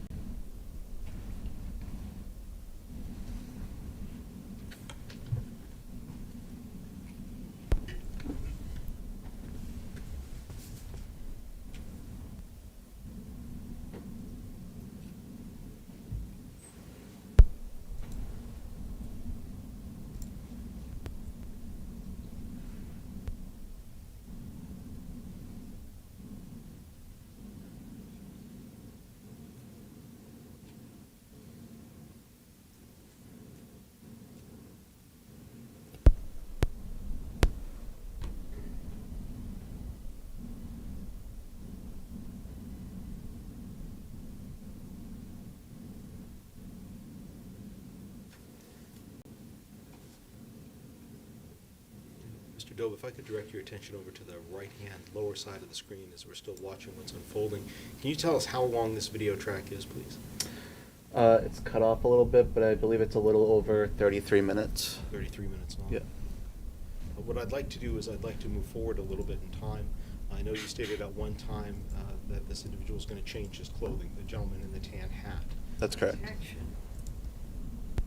Characterization, I think he testified he took off his jacket. Oh, I'm sorry, I apologize. Let me Objection withdraw is the question. sustained. Yes, Your Honor. Mr. Dobe, I believe that, I apologize, you did testify at one point that he's going to take off his jacket, correct? That's correct. What I'd like to do is I'd like to move forward in time to a moment to when we see that, if we could, please. Okay. So I apologize, my eyes are not what they used to be for me to be able to see. Are we about 2 minutes or so? Well, hold on a moment. At this point, is the gentleman in the tan hat walking away? He is. Okay. And what about the young lady who was wearing the dark jacket? Yes, she's following him. It's following, okay.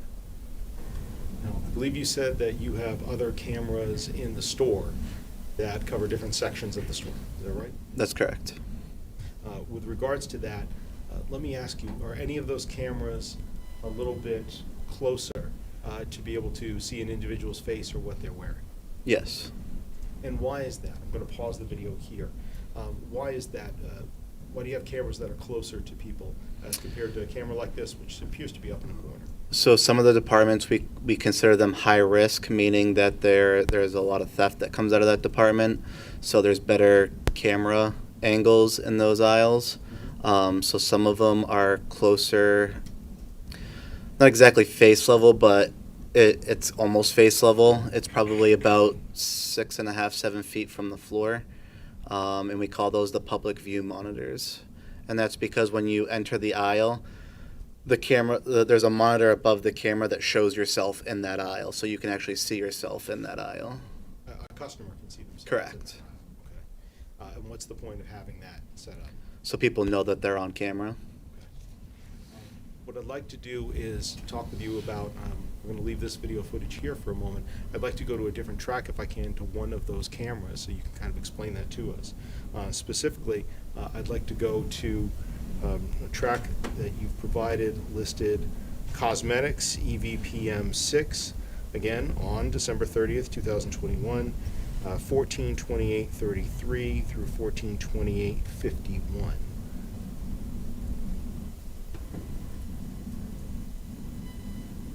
Is this one of those cameras? It is.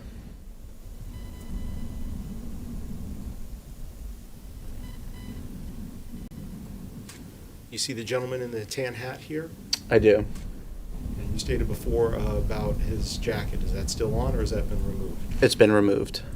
Could you please point out where the gentleman in the tan hat is? And the lady in the black coat.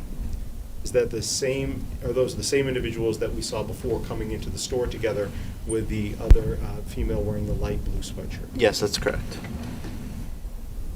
Pressing play.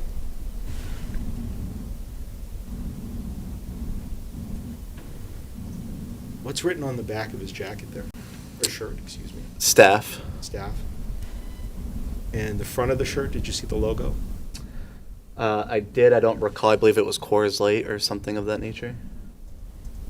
You have cameras on multiple areas of the cosmetics aisle, so can we follow where they went to right after they turned the corner there? Yes. I'd like to now play for you a track you provided listed Cosmetics EPVM4, again, December 30th, 2021, 14/28/47 through 14/29/13, and ask you some questions about this.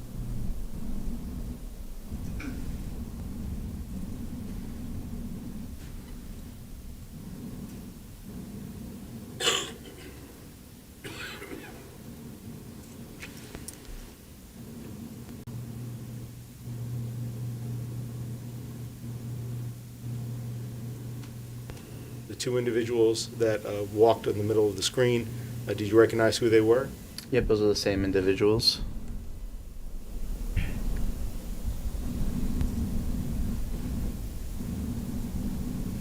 Excuse me.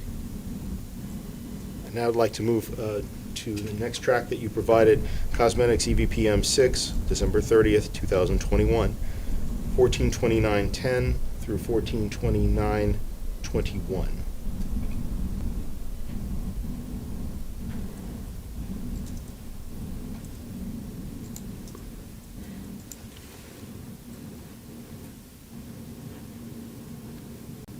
These are the same individuals that we're seeing here on this video?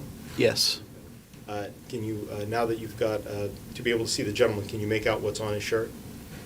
I see the letters COO.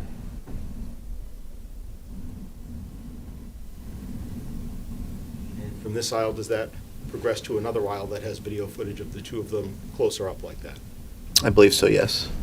I'd like to now show you the file that you provided, Cosmetics EVPM5, December 30th, 2021, from 14:29:18 through 14:32:16. Let us know if you see those same two individuals come on this video clip, please.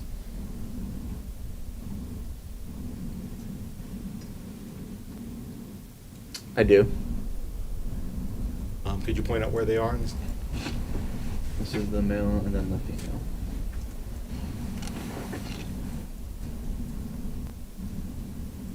Can you still see the same tan hat from before? I can. With regards to these last three video clips that we've watched and the one that we're watching right now, do you see the dark colored jacket that he had on from before? He is not wearing the jacket.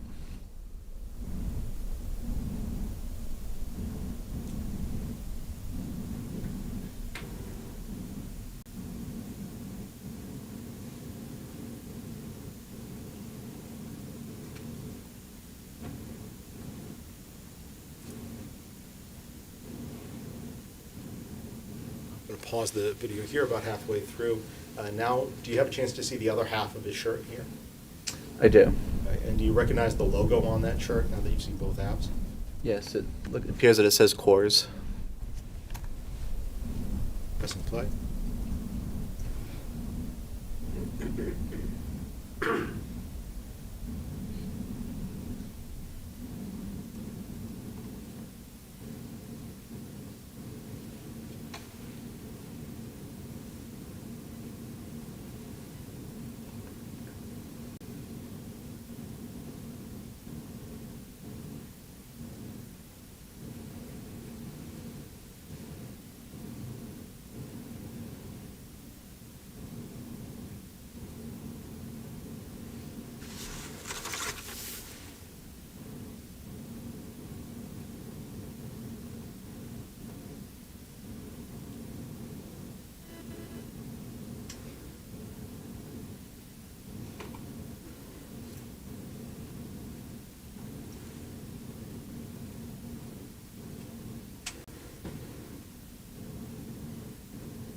Mr. Dobe, you said that some of the cameras are very close. Is that some of the closest cameras that you had when you were working at Walmart to a person's face and features?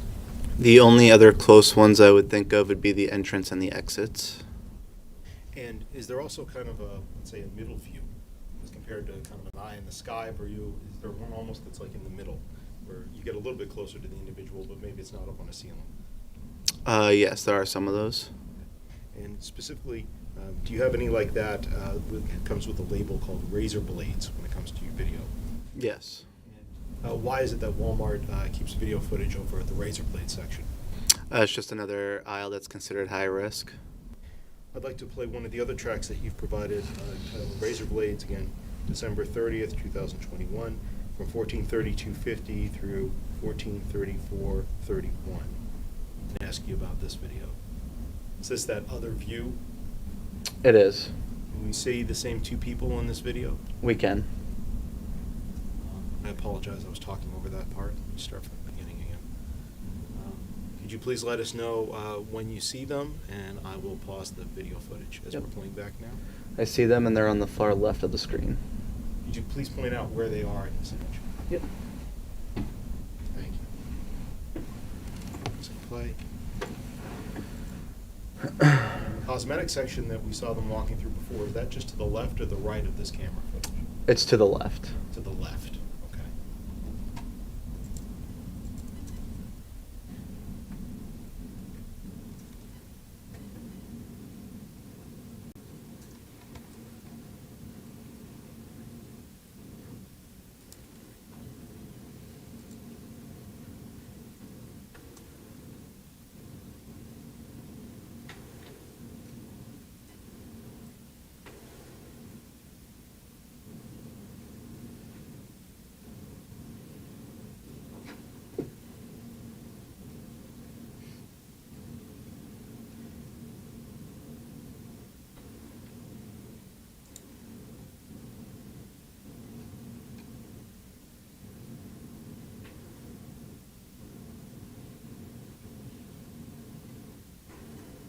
Do you see them again? I do. Please point out where they are on the screen. So down at the bottom center, coming up the aisle. That's correct. Where are the exits for the store in relation to this aisle? The exits? Yeah. So the general merchandise exit is just to the right of this camera view. So I'm pointing to like the top right off the screen. Correct. So Grocery. just past this aisle is the pharmacy, and then right after the pharmacy is the general merchandise exit. And what about the grocery exit? That's further down. Same direction? Correct.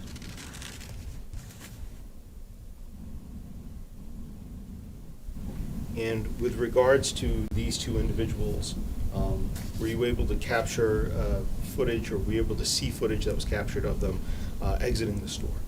I was. I'd like to specifically play, again, from the same exhibit, track that you provided entitled Exit Grocery, December 30th, 2021, from 14:36:25 through 14:36:34.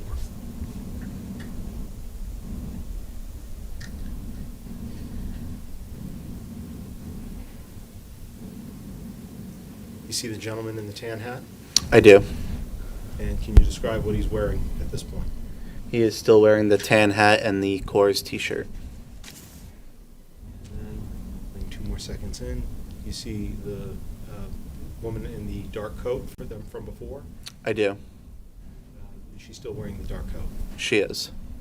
With regards to all of the footage that's available on this particular drive, does it appear that she changes her appearance at all during the time that she's in the store? It does not. And other than the fact that he removes the dark colored jacket, does it appear that he changes his appearance other than the jacket? It does not. Do you know where that jacket went or where he placed it? I do not.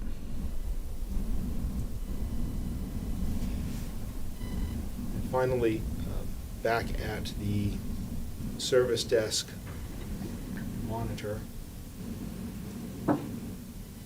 32 minutes in. You've reviewed all of this footage, is that correct, Mr. Dobe? I have. And with regards to this, does this particular individual, the one in the light blue sweatshirt, stay there and finish a transaction before leaving? She does. Do you see her exit with the other two or not? She does not. She actually exits a different door.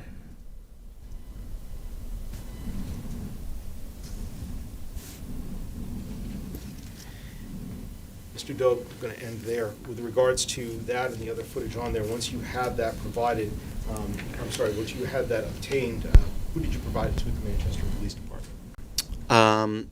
I don't recall if I gave it to an officer exactly or if I dropped it off at the front desk. But I know the video was for Detective Bergeron-Rosa. Other than the footage that we went through, I know you stated that there are additional moments in that footage of that you provided of them walking around the store. Is that correct? Correct. For what's been admitted as an exhibit here today, is there any additional footage of them closer up to the face, or what we see was as close as we could get? That's as close as we could get. Thank you. Just a moment, please, Your Honor. Thank you, Mr. Dobe. I have no further questions for you. Defense counsel may have a few. Okay. Just excuse me, just briefly. For those that don't know what an Echo ATM is, and how it works, you walk up to the machine with whatever you want to exchange, right? That's correct. And then you scan it, right? I believe so. Okay, do you know the rest of it? I don't know the entire process, no. Okay, okay. And,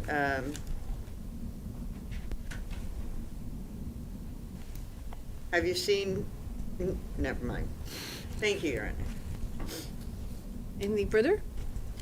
No, Your Honor. No. We'd ask for the witness to be excused, please. Any objection? No objection. All right, sir, you may step down. You are excused. Thank you. Ladies and gentlemen, it looks like this is just the right time to take a lunch break. So thank you for your attention this morning. We'll take a lunch break now, 1 hour, hopefully starting back in 1 hour. So please be back from lunch at 10 after 1. Okay, 10 after 1. Thank you, everybody. All rise for the jury.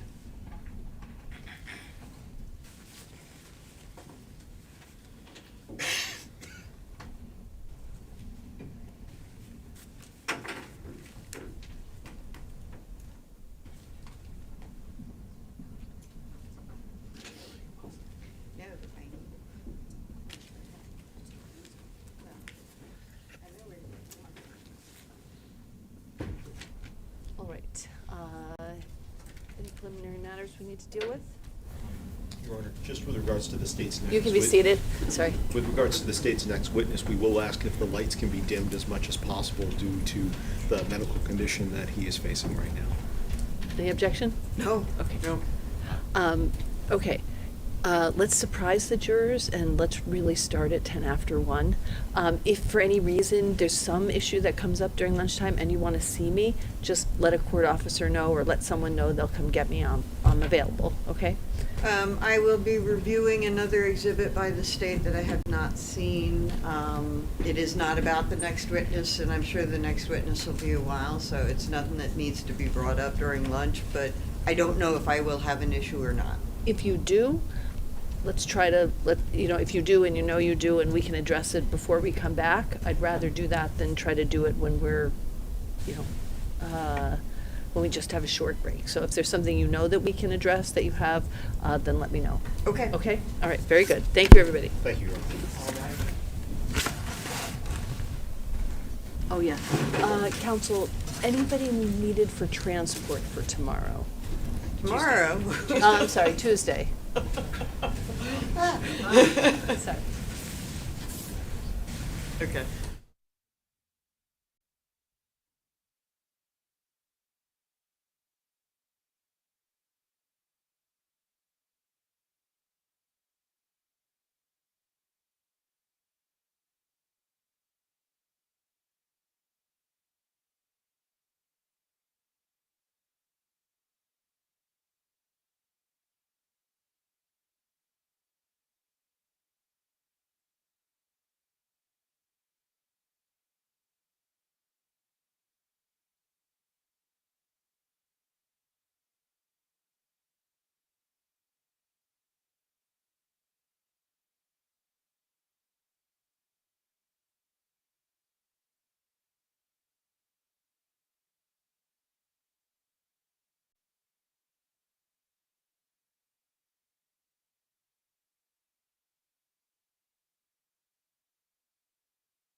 State may call its next witness when you're ready. Yes, Your Excuse me, yes, Your Honor. The state calls Detective Adam Bergeron-Rosa, and before he comes in here, I would just ask that the court turn the lights down. We're going to turn the lights down, please. We're turning the lights down. The witness has a light sensitivity right now, so we are going to be turning the lights down. Perfect.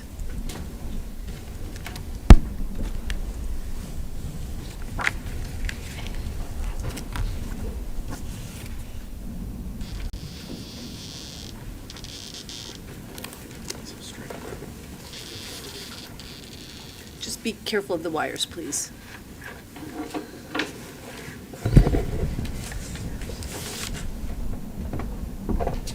So, Detective Bergeron-Rosa, I'm going to ask that you remain standing and raise your right hand.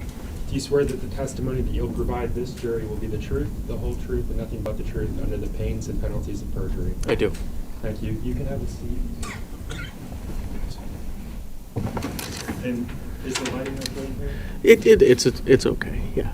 At any point, if you need to take a break, please let us know so we can request that from the judge. Okay. Detective Bergeron-Rosa, can you begin by stating and spelling your first and last name for the record? Detective Adam Bergeron-Rosa, ADAMBERGERON-ROSA, And Detective Bergeron-Rosa, how are you presently employed? with the Manchester, New Hampshire Police Department. And let me back up for just a second. Where do you currently reside? Where do I currently reside? City and state. I currently reside in Allenstown, New Hampshire, How long have you been a New Hampshire resident? my whole life. And you mentioned that you presently work for the Manchester Police Department. Yes, How long have you worked there? just over 15 years. And what is your current assignment with the Manchester Police Department? I'm a detective. As a detective with the Manchester Police Department, what are your roles and responsibilities? To investigate the crimes within the city of Manchester. That includes things like interviewing victims, suspects, witnesses, other involved parties, processing crime scenes, documenting evidence, collecting that evidence, and I'm also a liaison officer between Leeds Online and the Manchester PD.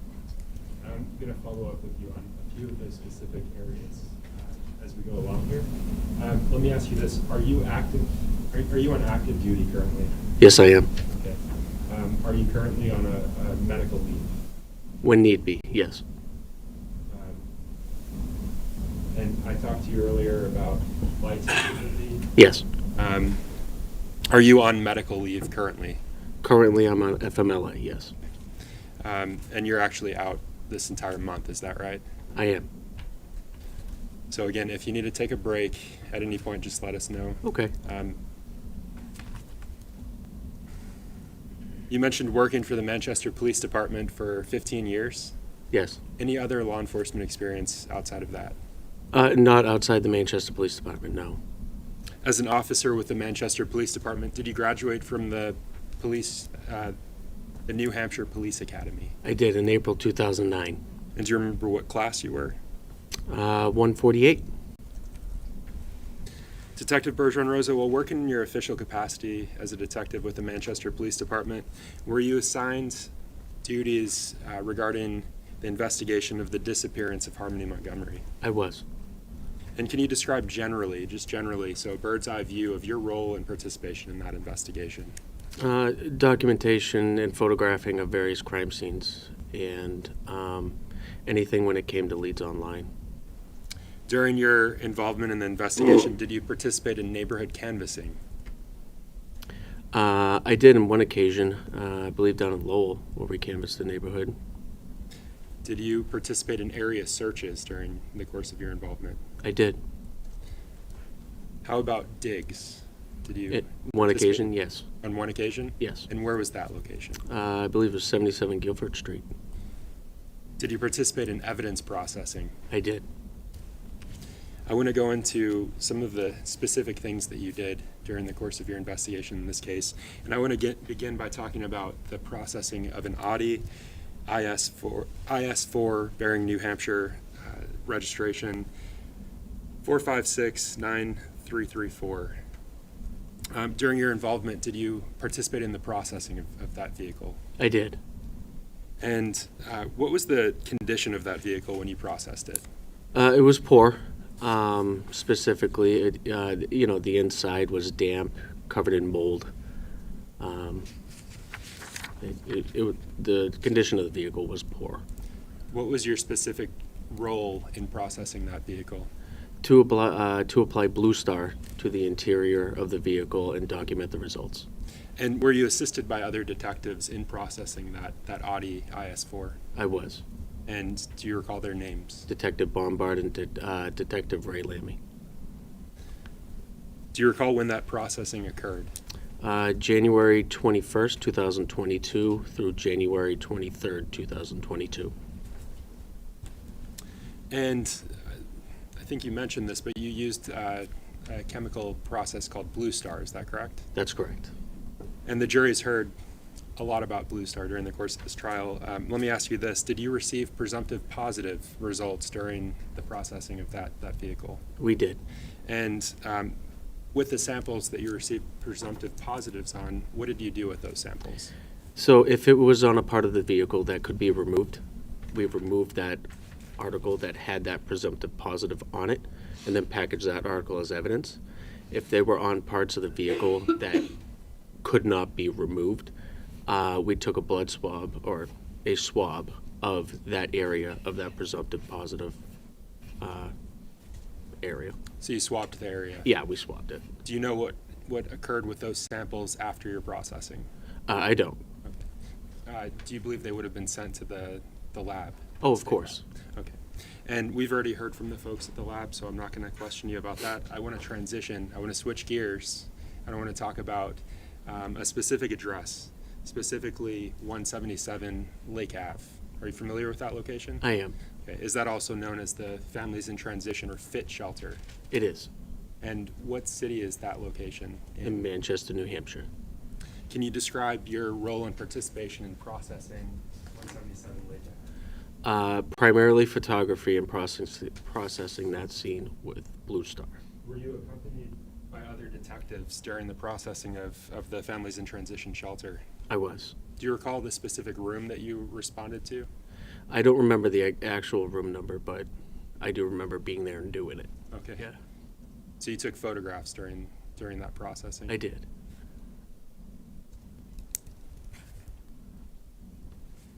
And do you recall who you were with during the processing of the Families in Transition shelter? Yes, I was with Detective Sergeant Lovejoy, Detective Ray Hill, Detective Garrett Bombard, and Detective Ray Lammy. All right. And I'm going to bounce around from thing to thing, but I want to switch gears again. I want to talk about the processing of an address, 644 Union Street. Are you familiar with that location? I am. And can you describe your familiarity with that location? It's in Manchester, New Hampshire, more or less at the corner of Union and Orange. It's a big multi-family building with several levels.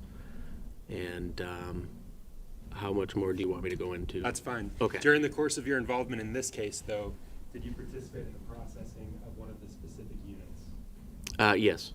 And can you tell the jurors about the specific actions that you took during that processing? So I was mainly assigned to take photographs of the processing and evidence collection of the first floor at 644 Union Street and the basement, and whatever evidentiary items came out of that. With regard to the evidentiary items that came out of the basement area, can you walk the jurors through generally what was collected? So generally speaking, we were focused on the drain pipes going into the basement where all the other units converged into what's called, the plumbers called the tree. That goes down into a single pipe that then exits the building into the city sewer, the street. How large are those pipes? Very large. Most of them were very old, 4 or 5 foot sections of cast iron. Cast iron? Yep, I imagine they would be very heavy as well. they were. And before we talk more about those specific pipes, what other agencies, if any, were present during the processing of that apartment? Primarily the FBI was present. And what was their role in processing that apartment? As I recall, they were processing the top level of the series of apartments. I was not really there to see what they did, but they were on the top level, and we were on the first floor, and in the basement. I want to turn back to the pipes that you mentioned. Okay. I think you said your role was to collect photographs during the processing of that apartment. Is that right? Yes. Did you take photographs of the entire processing of those pipes? Yeah, I did. And those large cast iron pipes, were they removed from that apartment unit? The apartment building, rather? Yes, they were. Your Honor, may I have motions with this? Yes, you may.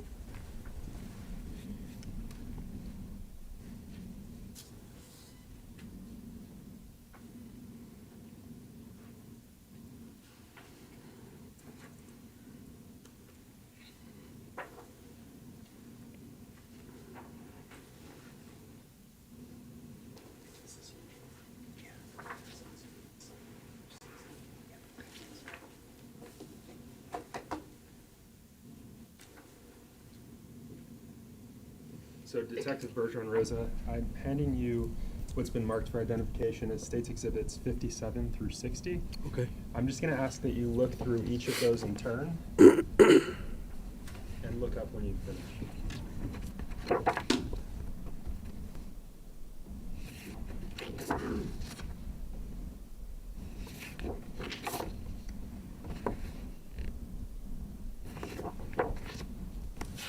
Do you recognize those images? I do.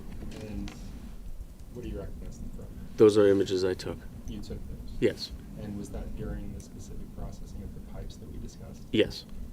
Are they fair and accurate representations of what you observed that day? Yes. Your Honor, the state moves to strike the ID of States Exhibit, what's been marked as States Exhibit 57 through 60, and mark as full and published to the jury. No objection. All right, the ID is stricken, they're entered as full exhibits, they may be published to the jury. So Detective Bergeron-Rosa, I'm going to leave these with you. I don't Okay. know if that would be easier than looking at the screen behind you. I'm also going to put them up on the screen. Okay. So whichever you prefer. And I'm gonna start with-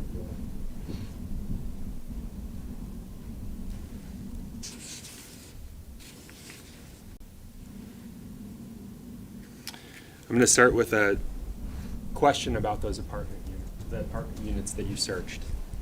What led you to those apartment units?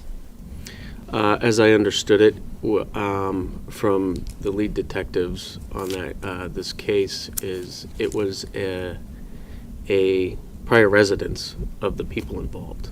Who specifically was the prior resident? Adam Montgomery and Kayla Montgomery.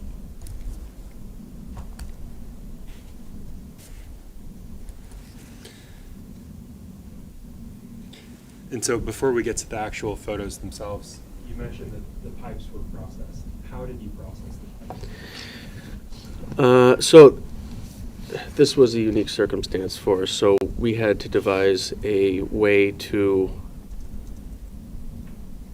get the contents of those pipes out so we can then look at them for anything of evidentiary value. So what we did is we suspended the pipes off the back of a police truck off the tailgate at about a 45-degree angle, and had a sifting device with 3 levels of sifting that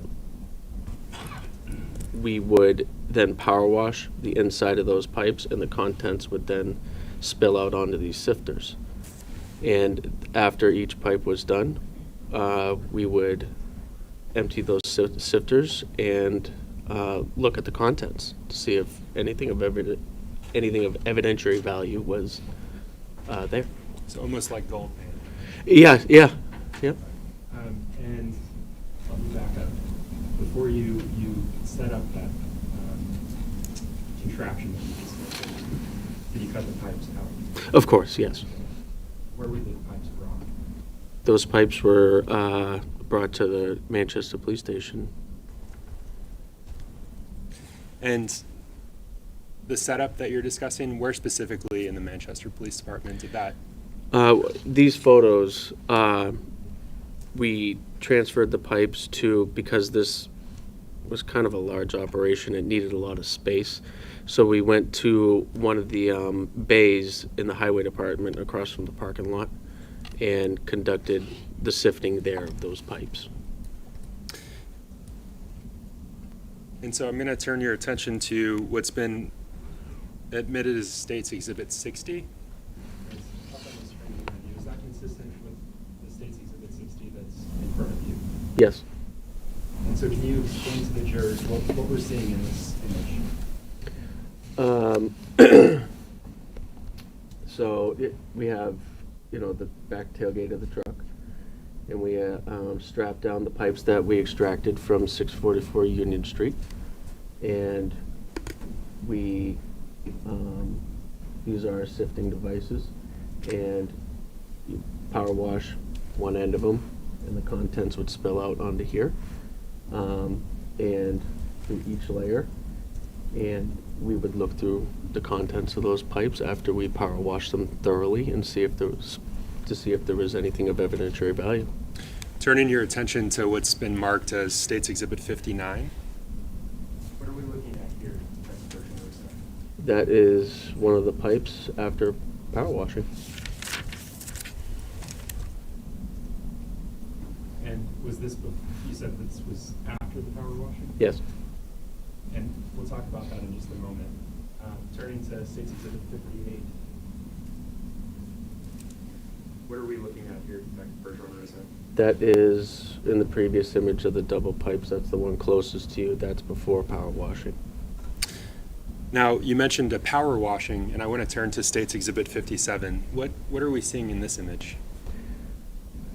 A high pressure hose that is manned by, I believe, I can't see the face, but if I remember, it was Detective Bombard holding that.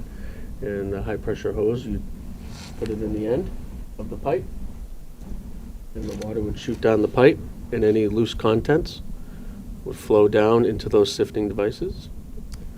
And you mentioned those sifting devices. Let me ask you this, Detective.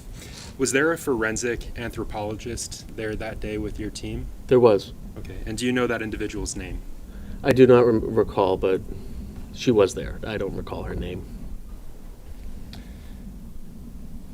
Why was there a forensic anthropologist there that day? Well, in the instance that we found any kind of human remains, she would be able to assist us in identifying preliminarily if those remains were in fact human or not.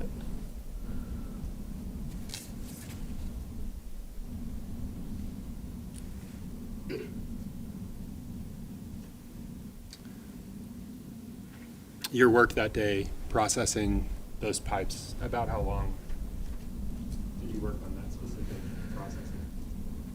It was most of the day. Multiple individuals there. Yes. So, Detective, I want to switch gears again. And I want to talk about your involvement with collecting specific evidence items in this case. Okay.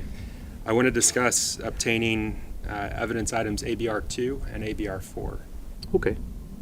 We spoke earlier about your duties and assignments, and you mentioned that you currently serve as a liaison between the Manchester Police Department and an organization called Leads Online. Leads Online. That's correct. Can you explain that to the jurors? What is Leads Online and what's your involvement with it? So Leads Online is a law enforcement pond database that we have access to assist us in our investigations, primarily in stolen property. In the city of Manchester, there are rules and regulations that pawn shops and secondhand dealers have to document what they bring in from people, and that information gets put on Leads Online, which we can then look at. So for instance, in the most simplest terms, if someone commits a burglary at a residence and steals a bunch of items, a lot of times that burglar or their associates, for quick cash, dumps them off at a pawn shop and gets the quick cash, and we can see, based on the report, statements and everything like that, if the items that are similar or different, and we compare, and a lot of times those items do end up in pawn shops for the quick cash that the suspects need for whatever needs they need it for. So a simplified version of that is you're able to track specific individuals to specific items. Exactly. During the course of your investigation, were you tasked with tracking information related to an individual named Kelsey Small? I was. And how about Adam Montgomery? I was. And did you do that following your assignment? Yes, on January 5th, 2022. How did you go about tracking items related to those two individuals? So I signed into the Leads Online program, and it's fairly simple. I had the names of the people of interest, and I plugged their names into separate searches, and it pops up with any kind of secondhand transactions, that they conducted at either a pawn shop, and in this case, it occurred at an Eco ATM at Walmart. And let me back up. There was another individual. Were you assigned to track another individual named Caleb Montgomery? Yes. And you said tracked to a specific Eco ATM transaction that occurred at Walmart, and I want to talk about that. Okay. So I want to turn your attention to December 30th, rather, of 2021. You said that your search yielded results. I want to talk specifically about the results from that specific day. Okay. Can you walk the jurors through your involvement in gathering information related to that transaction? Sure. So I put in the searches for those three individuals in Leads Online, and what came up was on or about December 30th, there were 4 separate transactions for 4 separate electronic devices that occurred at the Eco ATM at Walmart, 725 Gold Street, on December 30th, 2021.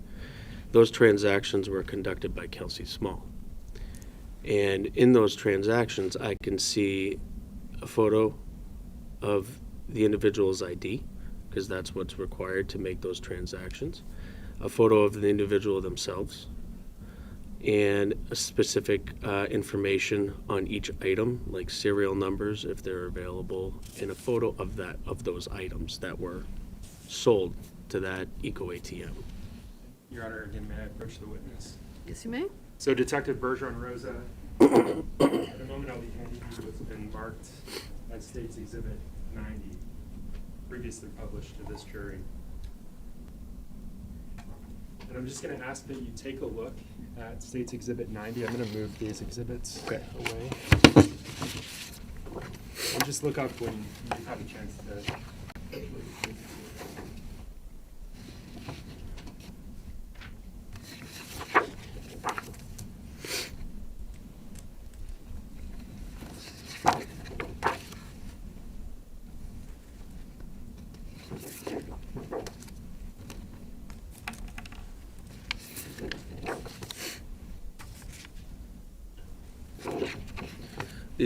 These are the certified records of those transactions from Eco ATM. Have you seen those records before? I have. Familiar with them? I am. And to the extent that those have already been published, Your Honor, I move to republish to the jury. You may do so. And you mentioned that those are the certified records from the Eco ATM transactions. Did you actually obtain those during the course of your involvement in this investigation? I did. And is that those documents, are they consistent with what you obtained? Yes, they are. I'm going to ask that you look to the screen behind you. What's up on the screen, is that consistent with State's Exhibit 90 that's in front of you? Oh, yes. Okay. Yes, it is. And feel free to look at State's Exhibit 90 or the screen behind you, whichever one you prefer.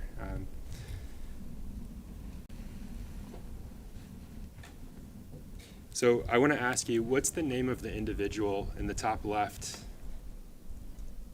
that conducted Kelsey the Small. transaction that day? Kelsey Small.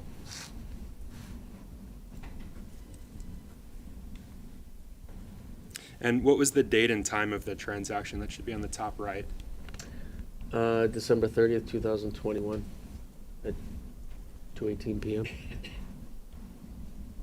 And so I want to walk through the phone's make and model.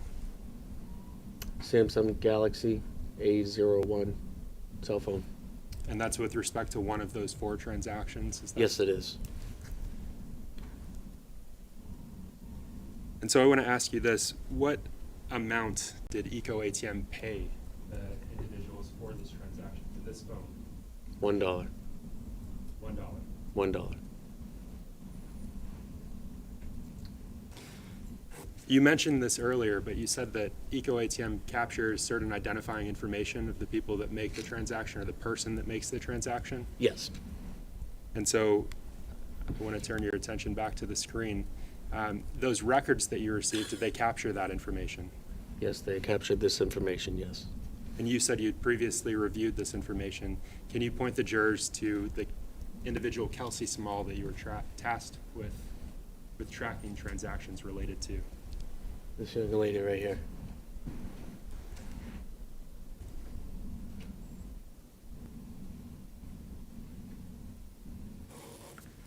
Detective Bergeron-Rosa, what was the next step of your investigation following receipt of this information? So the next thing I went to do is I do what's called, I put a hold on these items, which means I send a notification to Eco ATM to say, hey, do not dispose of these things. We want them for our investigation. And why would you put a hold on items? So they do not go wherever they go to their processing center and get destroyed. Okay. Cell phones, do they generally contain relevant information? Well, yeah, that too. I mean, the data on these electronic devices can be very valuable to an investigation. You mentioned putting a hold on those items. Did you ultimately collect them? I did. And with respect to the device that you just read off to the jurors, the Samsung Galaxy A01 cell phone, did you collect that specific item? I did. And did you give it a specific evidence number? I did. What was that evidence number? ABR4. ABR4. 4. If I can have just a moment.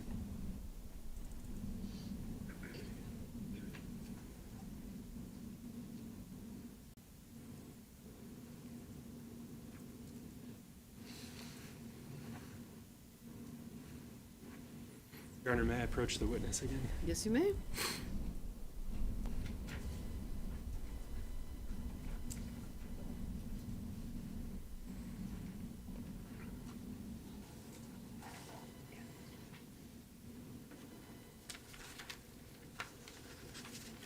Detective Bergeron-Rosa, I'm handing you what's been marked for identification as States Exhibits 143 and 144. And I'm just going to ask that you look at each of those in turn and describe for the jurors what they depict.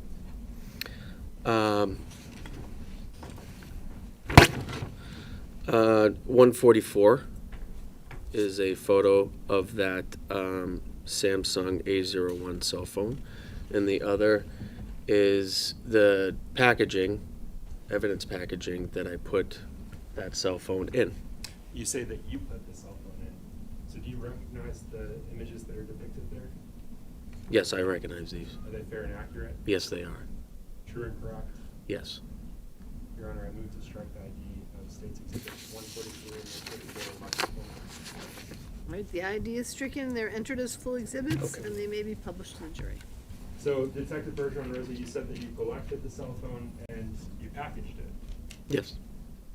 What did you ultimately do with this cell phone? I later provided it to our cybercrime detective, Lou Krawczyk, And why did you do that? Why provide it to a cybercrime detective? so he could perform a cell phone data extraction on it.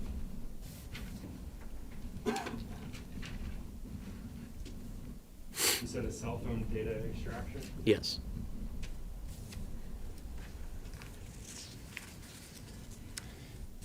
Did you receive consent from the Eco ATM to take the items and to search them? Yes, before that was done, I did contact Eco ATM, and they gave us clear permission to do what we needed with the devices as it pertained to the investigation, which included a data extraction. With respect to this transaction, what was the next step in your investigation? Well, we had a photo of the person who conducted the Eco ATM transaction. So next we wanted to see if we could obtain video from Walmart. Why did you want the footage from Walmart? To see who possibly Kelsey was with when these transactions were conducted. What steps did you take to obtain that footage? I contacted the asset protection officer at Walmart, Mike Dobe, and requested the surveillance video footage. And did you obtain it? I did. And I think you mentioned this, but you interacted with Michael Dobe? I did.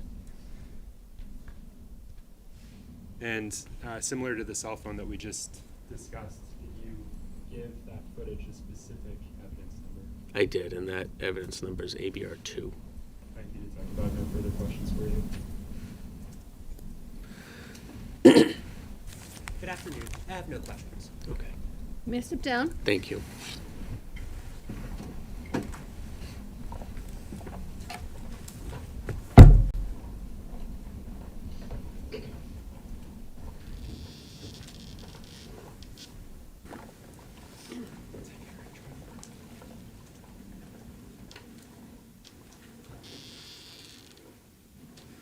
Thank you.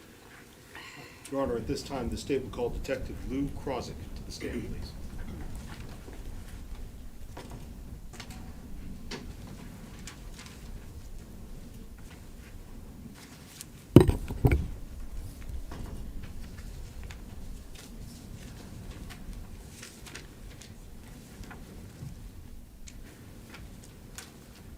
Good afternoon, Detective. Please, go right over to where the bailiff is. Watch your step on the cords, please, on the way up. Thank you, sir.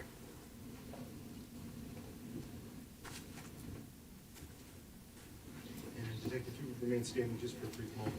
You solemnly swear the testimony that you will give this jury will be the truth, the whole truth, and nothing but the truth, so help you God. I do. Thank you, sir. Please feel free to come sit.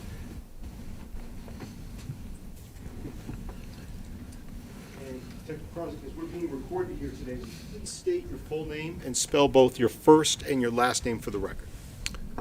Louis Krawczyk, Louiskrawczyk. And as we can probably guess from your title, can I ask you where you're currently employed? Manchester Police Department. How long have you been working there? About 23 years. About 23 years? Yes. Okay.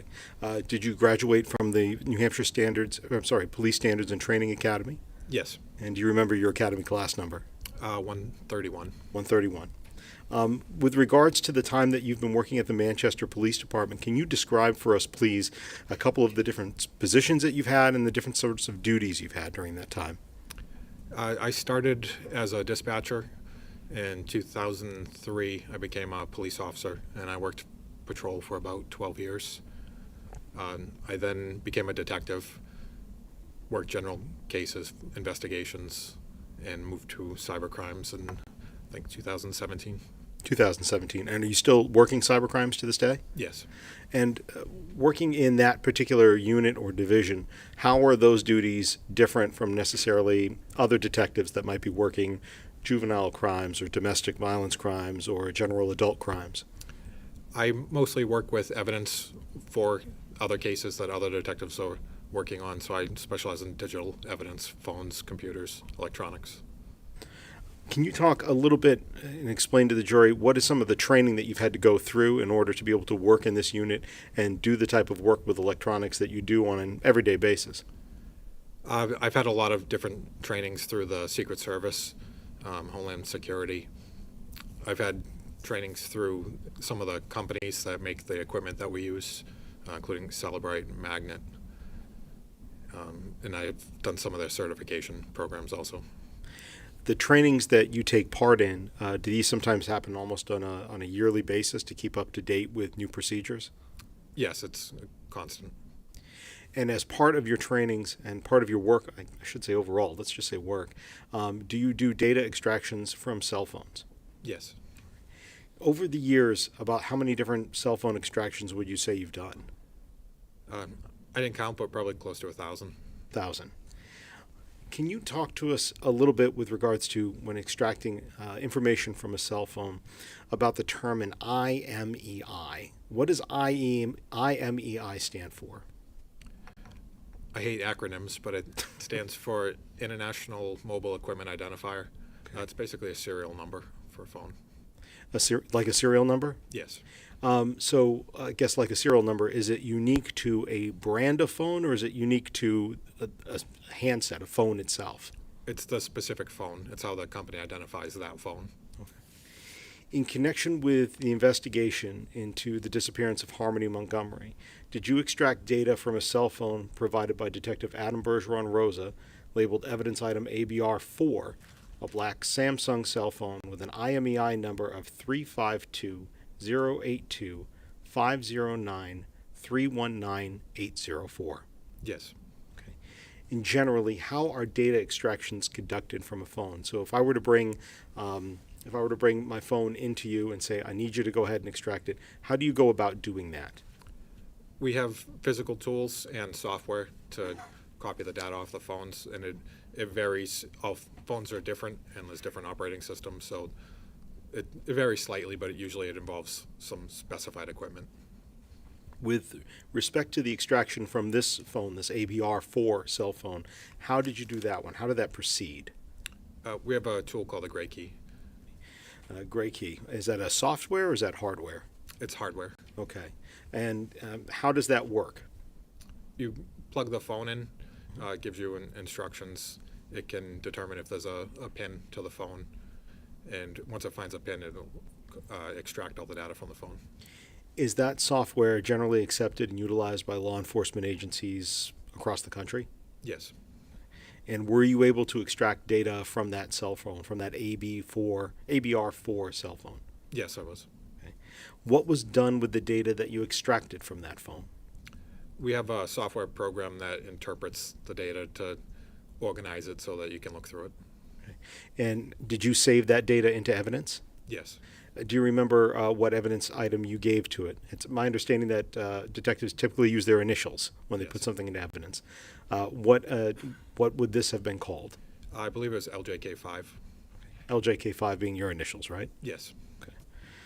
Does that data extraction process also place the extracted data into a searchable format so that you can just look through with a user account and find different identified information on there?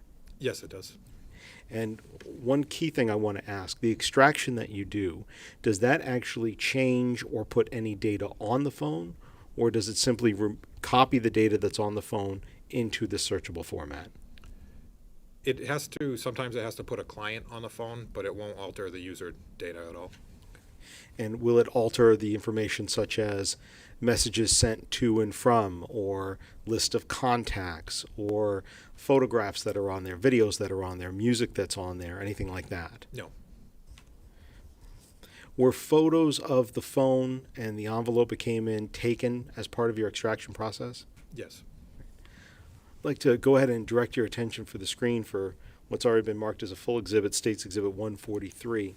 And if you could please, what's this a photograph of generally? That's how we package evidence. And I'd like to go ahead and look a little bit closer. The label, do you recognize that zoom in as the label on that envelope? Yes. And with regards to it, what's the label that's been given for this cell phone? What are the initials that came, the evidence initials that came with this one? ABR4. Separate from that, I'd like to also go ahead and show what's been marked as States Exhibit 144. Do you recognize what this is a picture of? Yes. And what is it? It's the back of the cell phone, ABR4. There are two white rectangles that I see on the screen here. Are those labels? Yes. And are those labels that you put on? No. All right. I'd like to go ahead and focus in on the label on the bottom, if I could, please, and we'll zoom in here. Is this that same ABR4 phone that you downloaded? Yes. Okay. And with regards to that, could you read the IMEI number for us, please? 352-082-509-319-804. apologize. Detective Krawczyk, I'm just going to have you look at actually States Exhibit 143 and 144. I just wanted to have you go ahead and compare it to the images behind you. If you could look back on 144 just for a moment. Other than the fact that the one behind you happens to be in color and that one is in black and white, are there any other changes between those two images? No. And I'd like to direct your attention to 143. Same question. Other than the fact that what's on the screen behind you is in color and what's in front of you is in black and white, any other changes or differences between those two images? No. Thank you.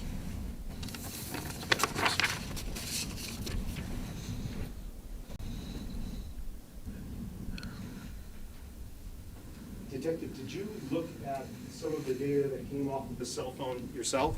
Yes. And did the data extraction process that you went through, did that also provide information as to whether or not a Facebook Messenger account was once logged onto the phone and accessed on the phone? It did. Okay. Can cell phones that have been deleted still hold on to relevant information on them for investigations? Yes. How is that? There's a couple different ways. For an older phone, you can access the deleted space on a phone. If you delete something, you're basically telling the phone that it can use that space again, but it doesn't remove anything that's there. And then on a newer phone, a lot of times information is stored in a database, and similar to the way that the drive on the phone works, you're just telling the database it's okay to use this spot. You're not actually deleting the stuff on the spot until something new has to be written. I imagine most jurors are familiar with the phrase Facebook or Facebook Messenger, but for those who are not, can you just explain to us what is Facebook and what is the Facebook Messenger service? Facebook is a social media app, so people can post things publicly or to a private group. Messenger is their messaging app that's associated with Facebook. It used to be one app, but I think they separated it into two different apps. Similar to text messages, you can send and receive messages to people. How do you identify one Facebook Messenger account from another? Facebook uses either a unique name or often now it's a number, identifying number. Okay. Returning back to the data that was extracted from this cell phone that we see up on the screen, ABR4, were you able to see whether a Facebook Messenger account with the account number of 1000900700788 5803 was once logged onto that phone or accessed from that phone? It was. Okay. And how do you look into a user account extracted from the phone for the Facebook account? First, the software will usually identify it. It looks through the Facebook files from the application, and then I manually look at the files that I picked out to confirm that the software is accurate. So that particular account that I read out before, and I'll be clear about it, it's 140-900-788-5803.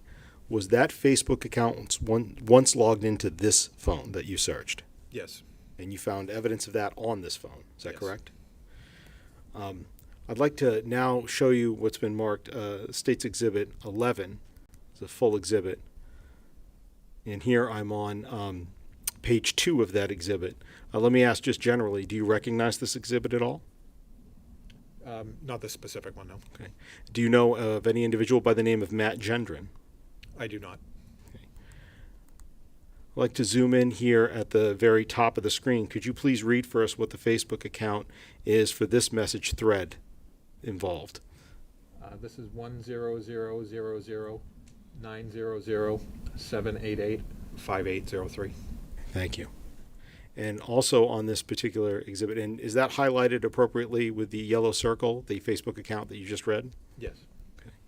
And the message that you see on this particular screen, starting on the very first one, can you read for us the date and time of that first message?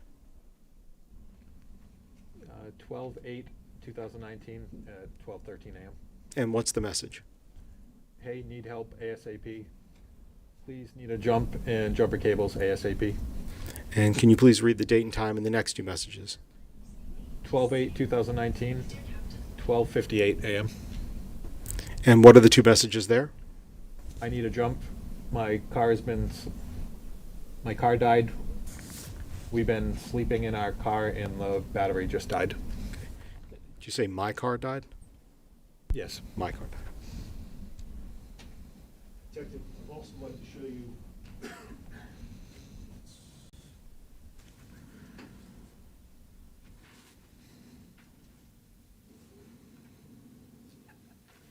also like to show you what's been marked State's Exhibit 140.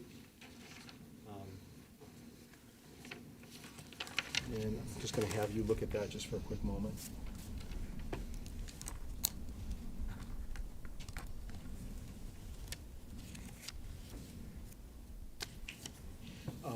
I don't suppose you know who Travis Beach is? I don't know. I know the name, but Know the I don't know name, anymore. Don't know the person personally? No. Okay.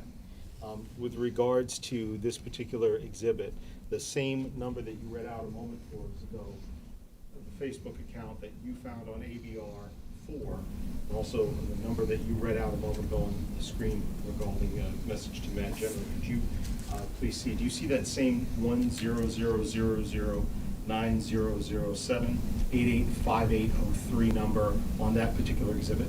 I do. And that particular, the messages going back and forth, does that person appear to be communicating with Travis Beach from a Facebook account with that same number? It appears so, yes. And can I just ask you a quick question, Detective? Regards to the time that's indicated on this particular exhibit, I'm going to take it back in for a minute. Do you see that it says UTC there? Yes. Okay. Could you just answer for us here in regards to UTC? What is UTC in terms of concept of time? It's universal time code. It's a way that everybody knows what time we're talking about without having different time zones. So if I say 8 o'clock, 8 o'clock is a different time in California. So 8 o'clock is always 8 o'clock in UTC. So 8 o'clock is 8 o'clock UTC. So does it work like time zones in terms of if it's currently 2 o'clock here, and I've got to think, well, what time is it in California? I have to go back 3 hours, so it must be 11 o'clock there. Is that work also from where we are here in the Eastern time zone versus UTC? Like, is there a difference between the two? Yes, every time zone is just an offset of UTC time. So what is the offset for where we are now, Eastern Standard Time? What's the offset of that for UTC? It's And minus. specifically, I'm sorry, I should be more specific. During the winter, when we're in Eastern Standard Time, as compared to the spring, when we spring ahead to Eastern Daylight Savings Time. You got me because I always mix it up off the top of my head, but it's either 4 or 5 hours minus. Does it fluctuate back and forth between those two based upon the time of year? Yes. Okay. Let me just have a moment, please, Your Honor.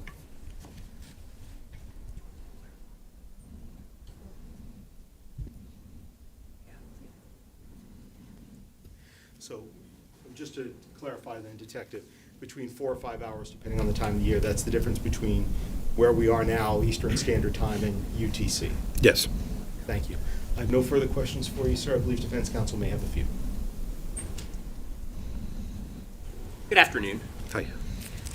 I'm Jamie Brooks, and I represent Adam Montgomery, and I just want to get a quick clarification on something. The state talked with you about a phone. ABR4 is what it's labeled.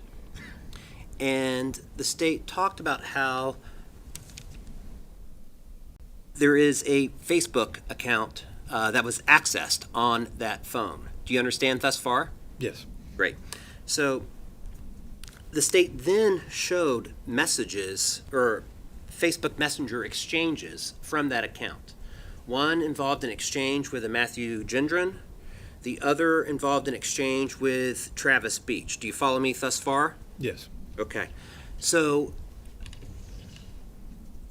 but what is not shown is that those messages were physically typed from that phone.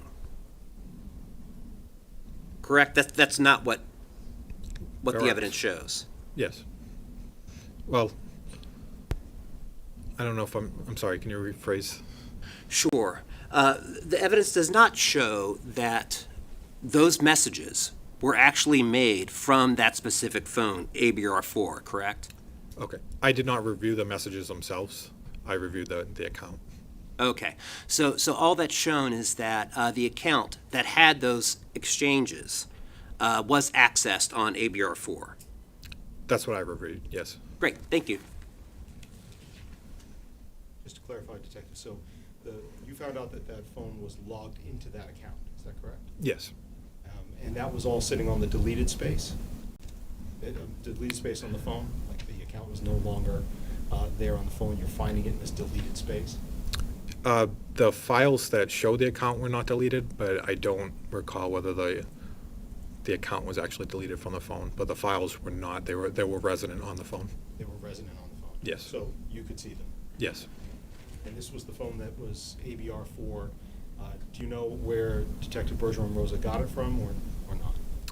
Yes, I believe he got it from Eco ATM. All right, thank you. Nothing further. All right, you may step down. Thank you. You'd ask the witness to excuse me. Any objection? Witness is excused.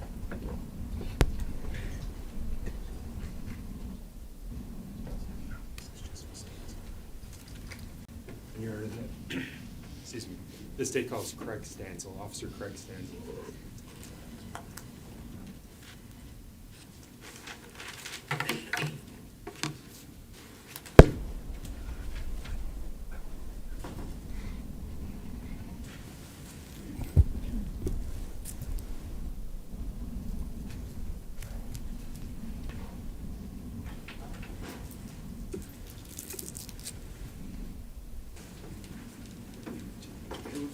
Watch your step on the courts. Thank you.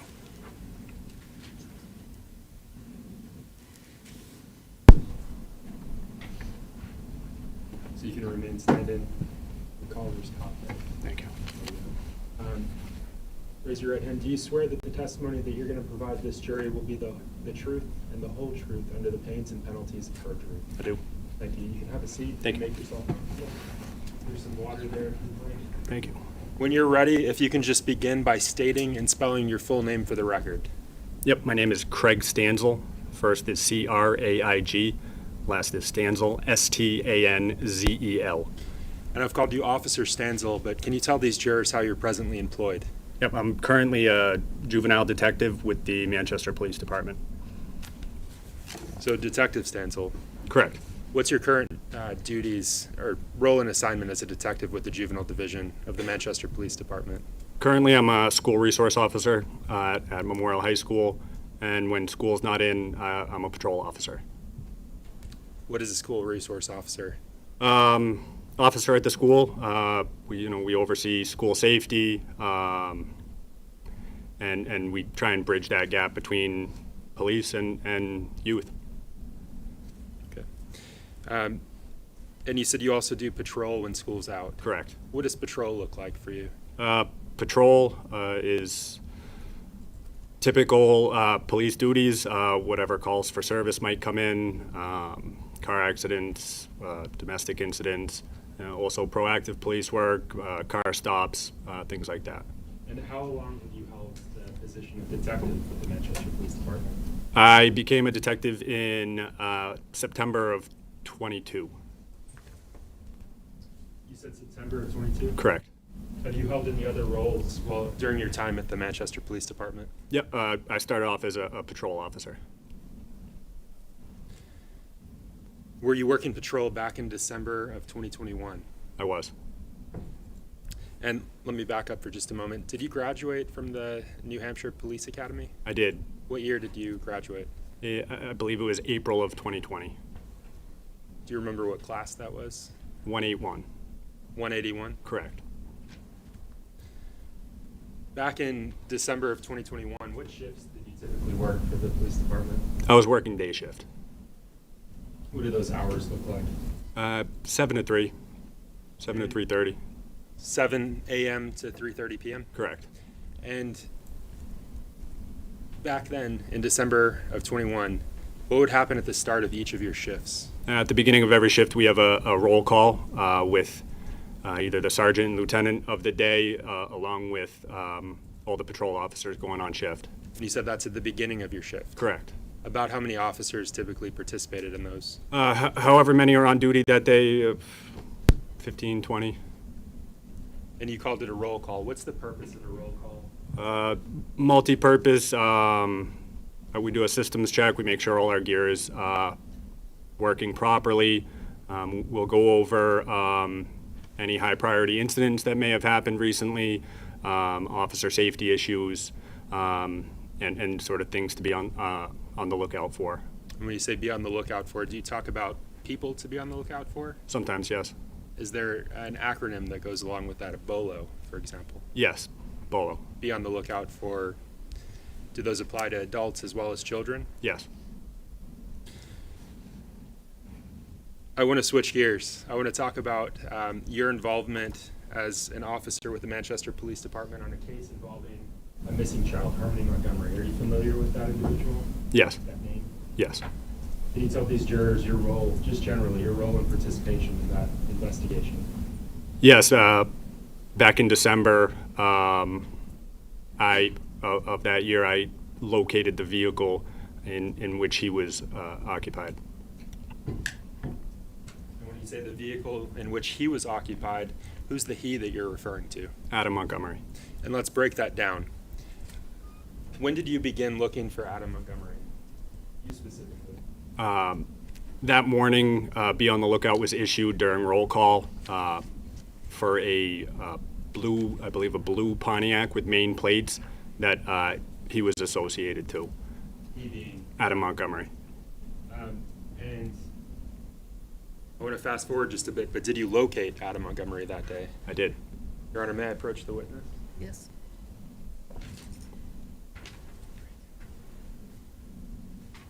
So Detective, I'm showing you State's Exhibit 101.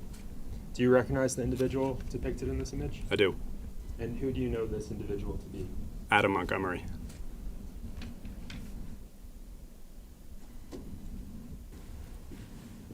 Do you remember the vehicle you mentioned, the Pontiac with Maine registration? Yes. Do you remember the individual that vehicle was registered to? I don't recall the name. I do recall that it was related to Adam's current girlfriend of the time. I believe it was one of her relatives' vehicles. Does the name Douglas Small stand out to you? Yes. Was that the individual who that vehicle was registered to? Yes. And if at any time during this discussion you need to review your report, let me know and I can give it to you. But that name sounds familiar. That's the individual whose vehicle you were searching for that day. Yes. Walk us through the course of that morning for you until you, from leaving the roll call that you discussed to finding the defendant. What did you do? What were steps that you took to find him? So that particular day, my assigned route was Route 11, which is a west side route. I started the morning by checking local area hotels, hotel parking lots for that vehicle. I believe I checked the Econo Lodge and one other hotel on the west side and did not locate the vehicle. I then went to a parking lot where sometimes unhoused people sleep in their cars, and that's where I noticed the vehicle with the Maine registration. And let's back up just a bit. What was the purpose of what was your purpose of finding the defendant that day? So the Be on the Lookout was issued during the roll call to locate Adam Montgomery in the hopes of locating his daughter, Harmony, who family members hadn't seen for approximately 2 years. 2 years.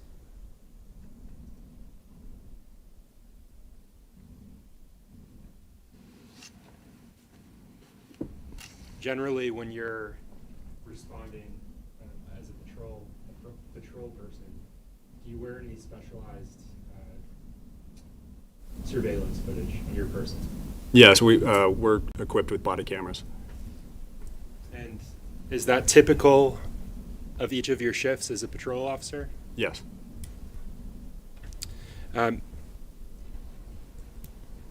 Body cam footage, who is that issued by? I'm sorry? Your surveillance footage, the body cam footage that you wear, who is that? Who's the issuing body of that? Who gives it to you?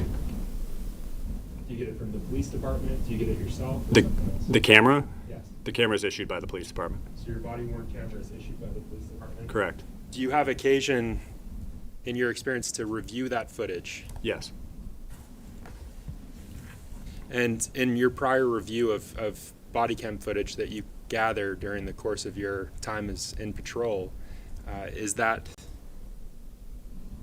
the footage that's depicted, is it taken at the same time as the events that you're perceiving? Correct. And is it fair and accurate? Yes.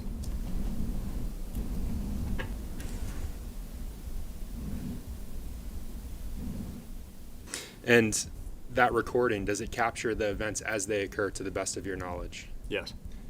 So turning to December 31st of 2021, you were looking for the defendant, you said. Yes. Were you wearing your body cam I was. at that time? I was. And was it running? Yes. And prior to your testimony today, have you had an opportunity to review the relevant portion of that recording? Yes. May I approach the witness, Your Honor? Yes, you may.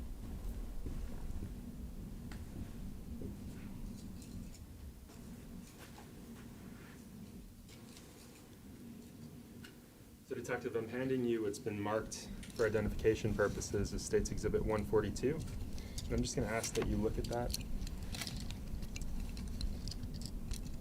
What is that item? USB card. Okay. Have you seen it before? I have. Is there something attached to it? Yep. Do you recognize writing on the attachment? I do. And what is written there? My initials. Did you initial that? I did. And was that after having reviewed the portion of your body cam footage from that day? Yes. Your Honor, I move to strike the ID of State's Exhibit 142 and mark it as full and published to the jury.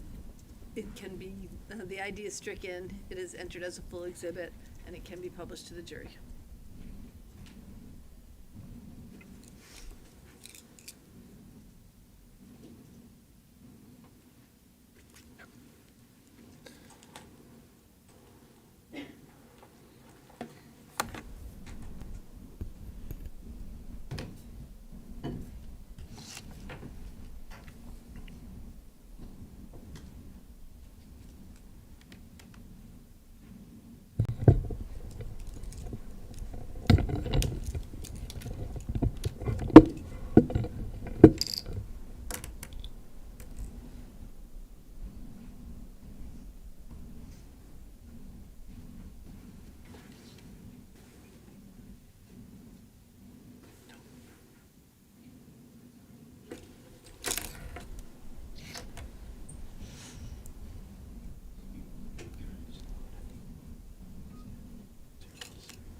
There we go.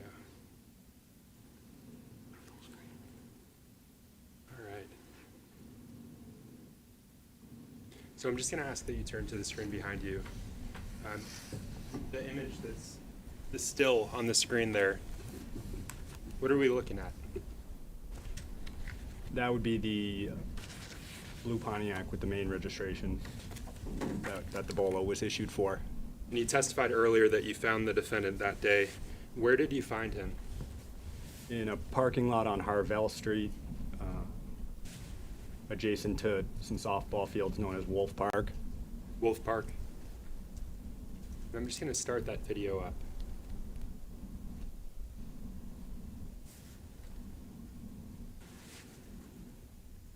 What was the defendant doing when you found him? He was sleeping.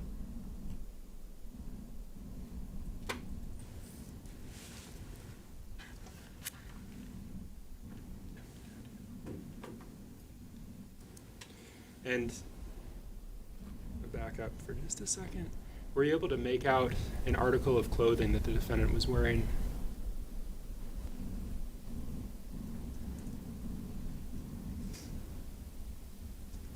Yeah, he was wearing a T-shirt that had staff written on the back. And can you just point at the defendant? You said staff was written on the back? Correct.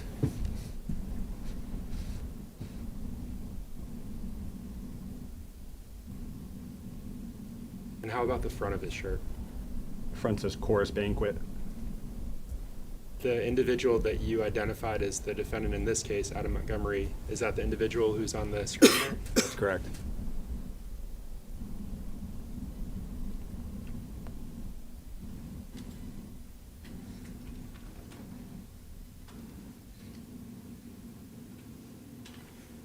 Was there another individual in the vehicle with him? There was. And how would you describe that individual? It was a female asleep in the front seat. And you testified earlier that it was a blue Pontiac, I believe? Correct. Seeing your body cam footage, do you agree that it's blue? Blue, maybe grayish.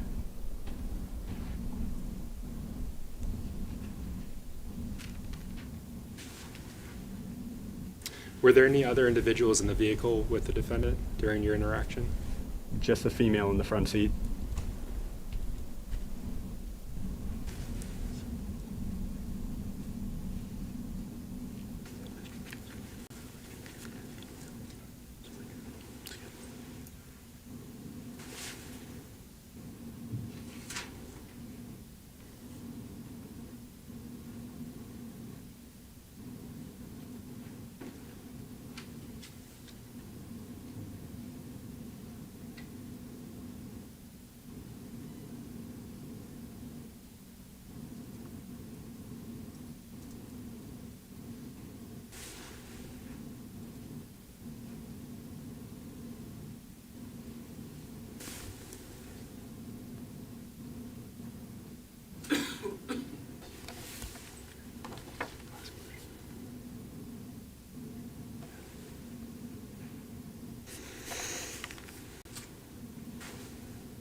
Fair to say that was your interaction with the defendant that day? Correct. Thank you. No additional questions. Your Honor, I pass the witness. Good afternoon. Just real quick, I think that you said that the parking lot where you found Mr. Montgomery asleep in his vehicle was a place where unhoused people were known to park and sleep? Correct. And it's one of the reasons that you checked that place, because unhoused people are known to park and sleep there. Correct. Thank you. Nothing further for this witness. Your Honor, I'd ask that he be excused, or I'd strike that. Nothing additional for this witness, Your Honor. Okay, so you may step down. Are we, I don't object. Not I'm not asking requesting. You're not excused, but you may step down. Thank you.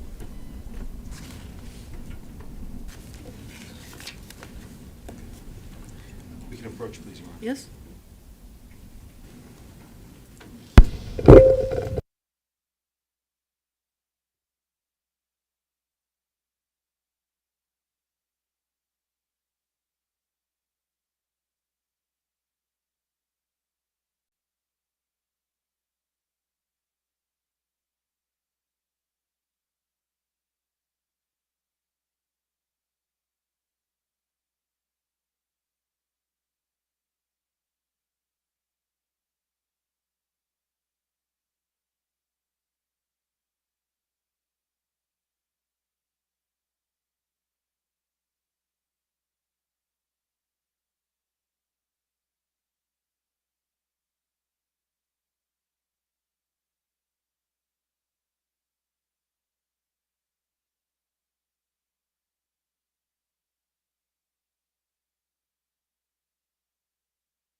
All right, ladies and gentlemen, it's about 2:30, and we are going to end for the day today.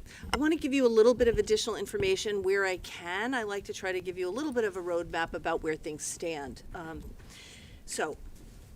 The evidence is coming in a little bit more quickly than we anticipated.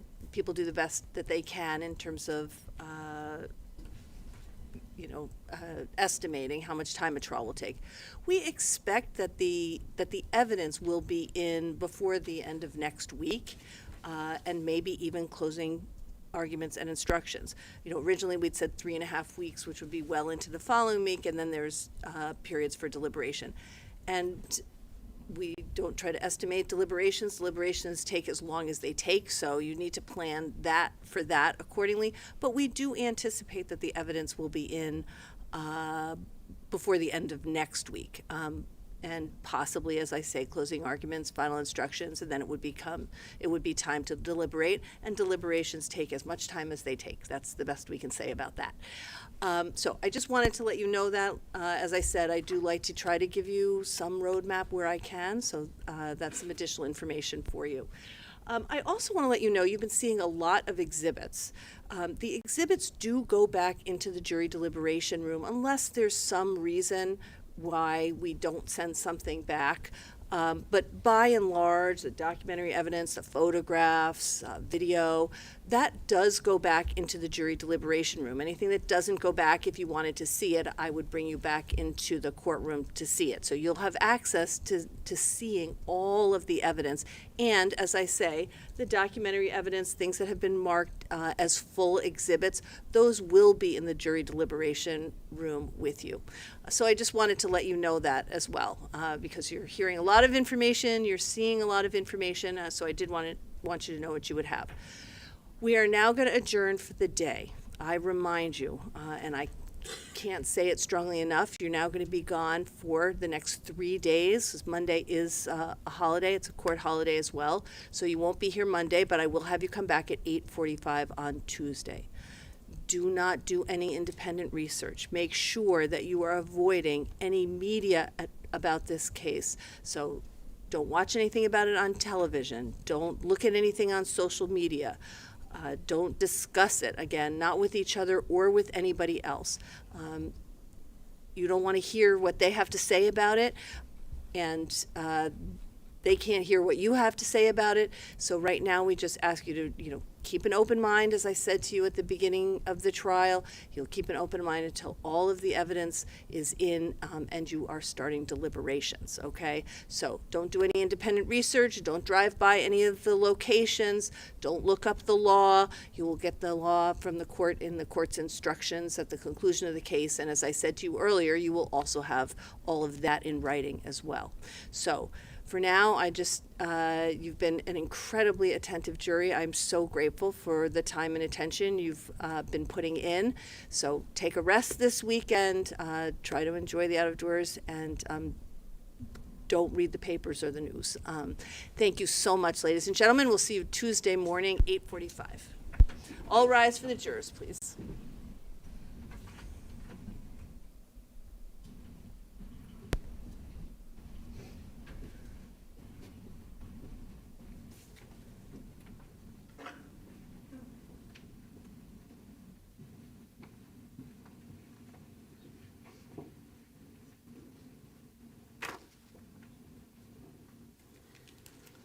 All right, you may be seated.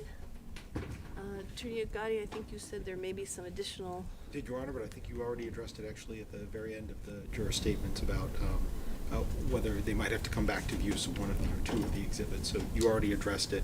I did also have that date of birth with regards to the transport order that's necessary, and I can go downstairs and provide that to the clerk's office as soon as we get done here. It's just if you give it to the clerk here, she can assist. Mike has the rest of the information, but I said they would get the date of birth. But it needs to go into a transfer.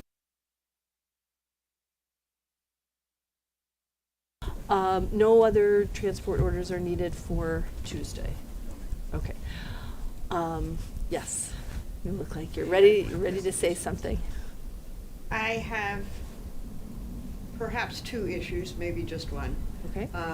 It's about witnesses that are not on the witness list. During the course of the trial, apparently somebody contacted the tip line, was interviewed, gave information. The state has given us a recording of the interview. We've gone through it, but I have not. You know, we've certainly had somebody trying to go through and see. I don't know, and I don't need to name that person now, I assume. So I don't know if we will be seeking to call this person. It's sort of a puzzle with sequestration when it's actually based on watching, as far as I know, the trial. So that issue, perhaps. And then as far as that sequestration issue, just the entire issue of Attorney Garrity speaking with Kayla Montgomery during the course of the trial. Again, I don't know, it's a thing to assess this weekend about whether or not we want to call him. I told you we would be perhaps preparing a motion to revisit the sequestration ruling by you. So, Neither are on the witness list. okay. Perhaps that individual could be advised anyway at this point not to continue watching the trial. We would have to, I mean, I don't know what, if anything, that person would be saying, so we might have to assess that. Everybody now has the same amount of information, and so I assume everybody could be prepared to deal with it, but if that person could be advised not to continue to watch the trial, I think that would be a good idea. I guess we could get in touch with that person, Your Honor. Sorry. We learned of this same individual Wednesday afternoon that Attorney Smith is speaking about, and within about 10 minutes of us getting the report, we immediately provided it over. We're also going to be looking at it, but I can tell you we've had no contact with this person. We'll certainly look at it. I guess we could ask whether or not our advocate could try to locate a phone number and maybe reach out and have her try not to watch anything additional for the sequestration, but we have no contact with this Oh, person. this person there's just a tip line information? This person has not been interviewed? Detective Rayhill Oh. interviewed her. They did. Apparently, they called the tip line, if I can just summarize briefly. Apparently, they called the tip line Tuesday after having watched the trial for several days. And in response to the tip line, Manchester Police said, okay, and sent a detective over to interview, or excuse me, I believe she came into the station to be interviewed, provided a statement that was audio and video recorded. The detective wrote that up and forwarded to us about 3 hours later, along with a copy of the video of the interview.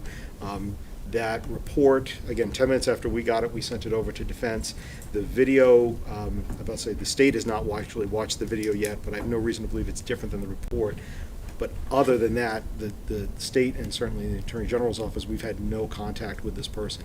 If you are asking us, if you would like us to please reach out to them, then we are happy to be able to do that for the court, to say, please do not watch anything else. But I guess, Attorney Smith, do you have any feeling about that? No, I think it's appropriate. I don't know that we have the phone number to do it. I can't recall if it's in the report, so I think I mean, it's I think great. it can't hurt, Right. right? So I think it can't hurt. So if you have a phone number and someone can reach out to tell that person to not watch. the state can or do that, read, Your Honor. I think it can't hurt, and then we can see where we are. So I would suggest that. In terms of any motion that you're gonna file, let me ask you, given where we are, that would need to be filed like immediately, as soon as you possibly can. So where are you in the process of that? I mean, is it something that you could get to the court and to the state over the weekend? Yes, What's your? yes. Oh, Okay. yes. So just tell me where you are in that process. Brainstorming, completing research. We were transcribing the best that we could the disc that we obtained of the bench conference. And I think we can piece it together. I think we will have it this weekend. If you're asking us to have it Saturday, we'll have it Saturday. I mean, I would like to give the state an opportunity to look at it so they can craft a response, and I would like to look at whatever I can in advance. So we have to figure out, so what I'd like you to do is this. Tell me when you can reasonably get it. I know it's, I guess I want to know so that I can ask the state when they can reasonably get a response.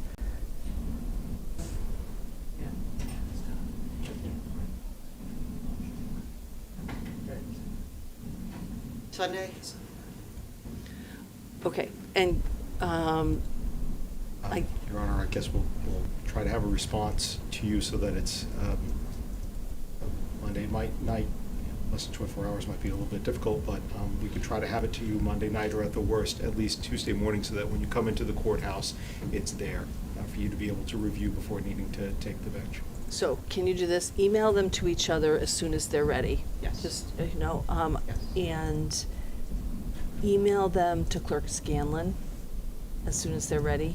And Oh, yes, And he, I will speak with him if that's gonna be a problem and they need to be emailed directly elsewhere, but that way I'll be able to get access to them, because if you upload them into the system, they won't be processed, so I Right. can't see them. So just when you can, that would be useful. Any issue that you know of now, other than, the context of your legal issue is just the sequestration issue, right?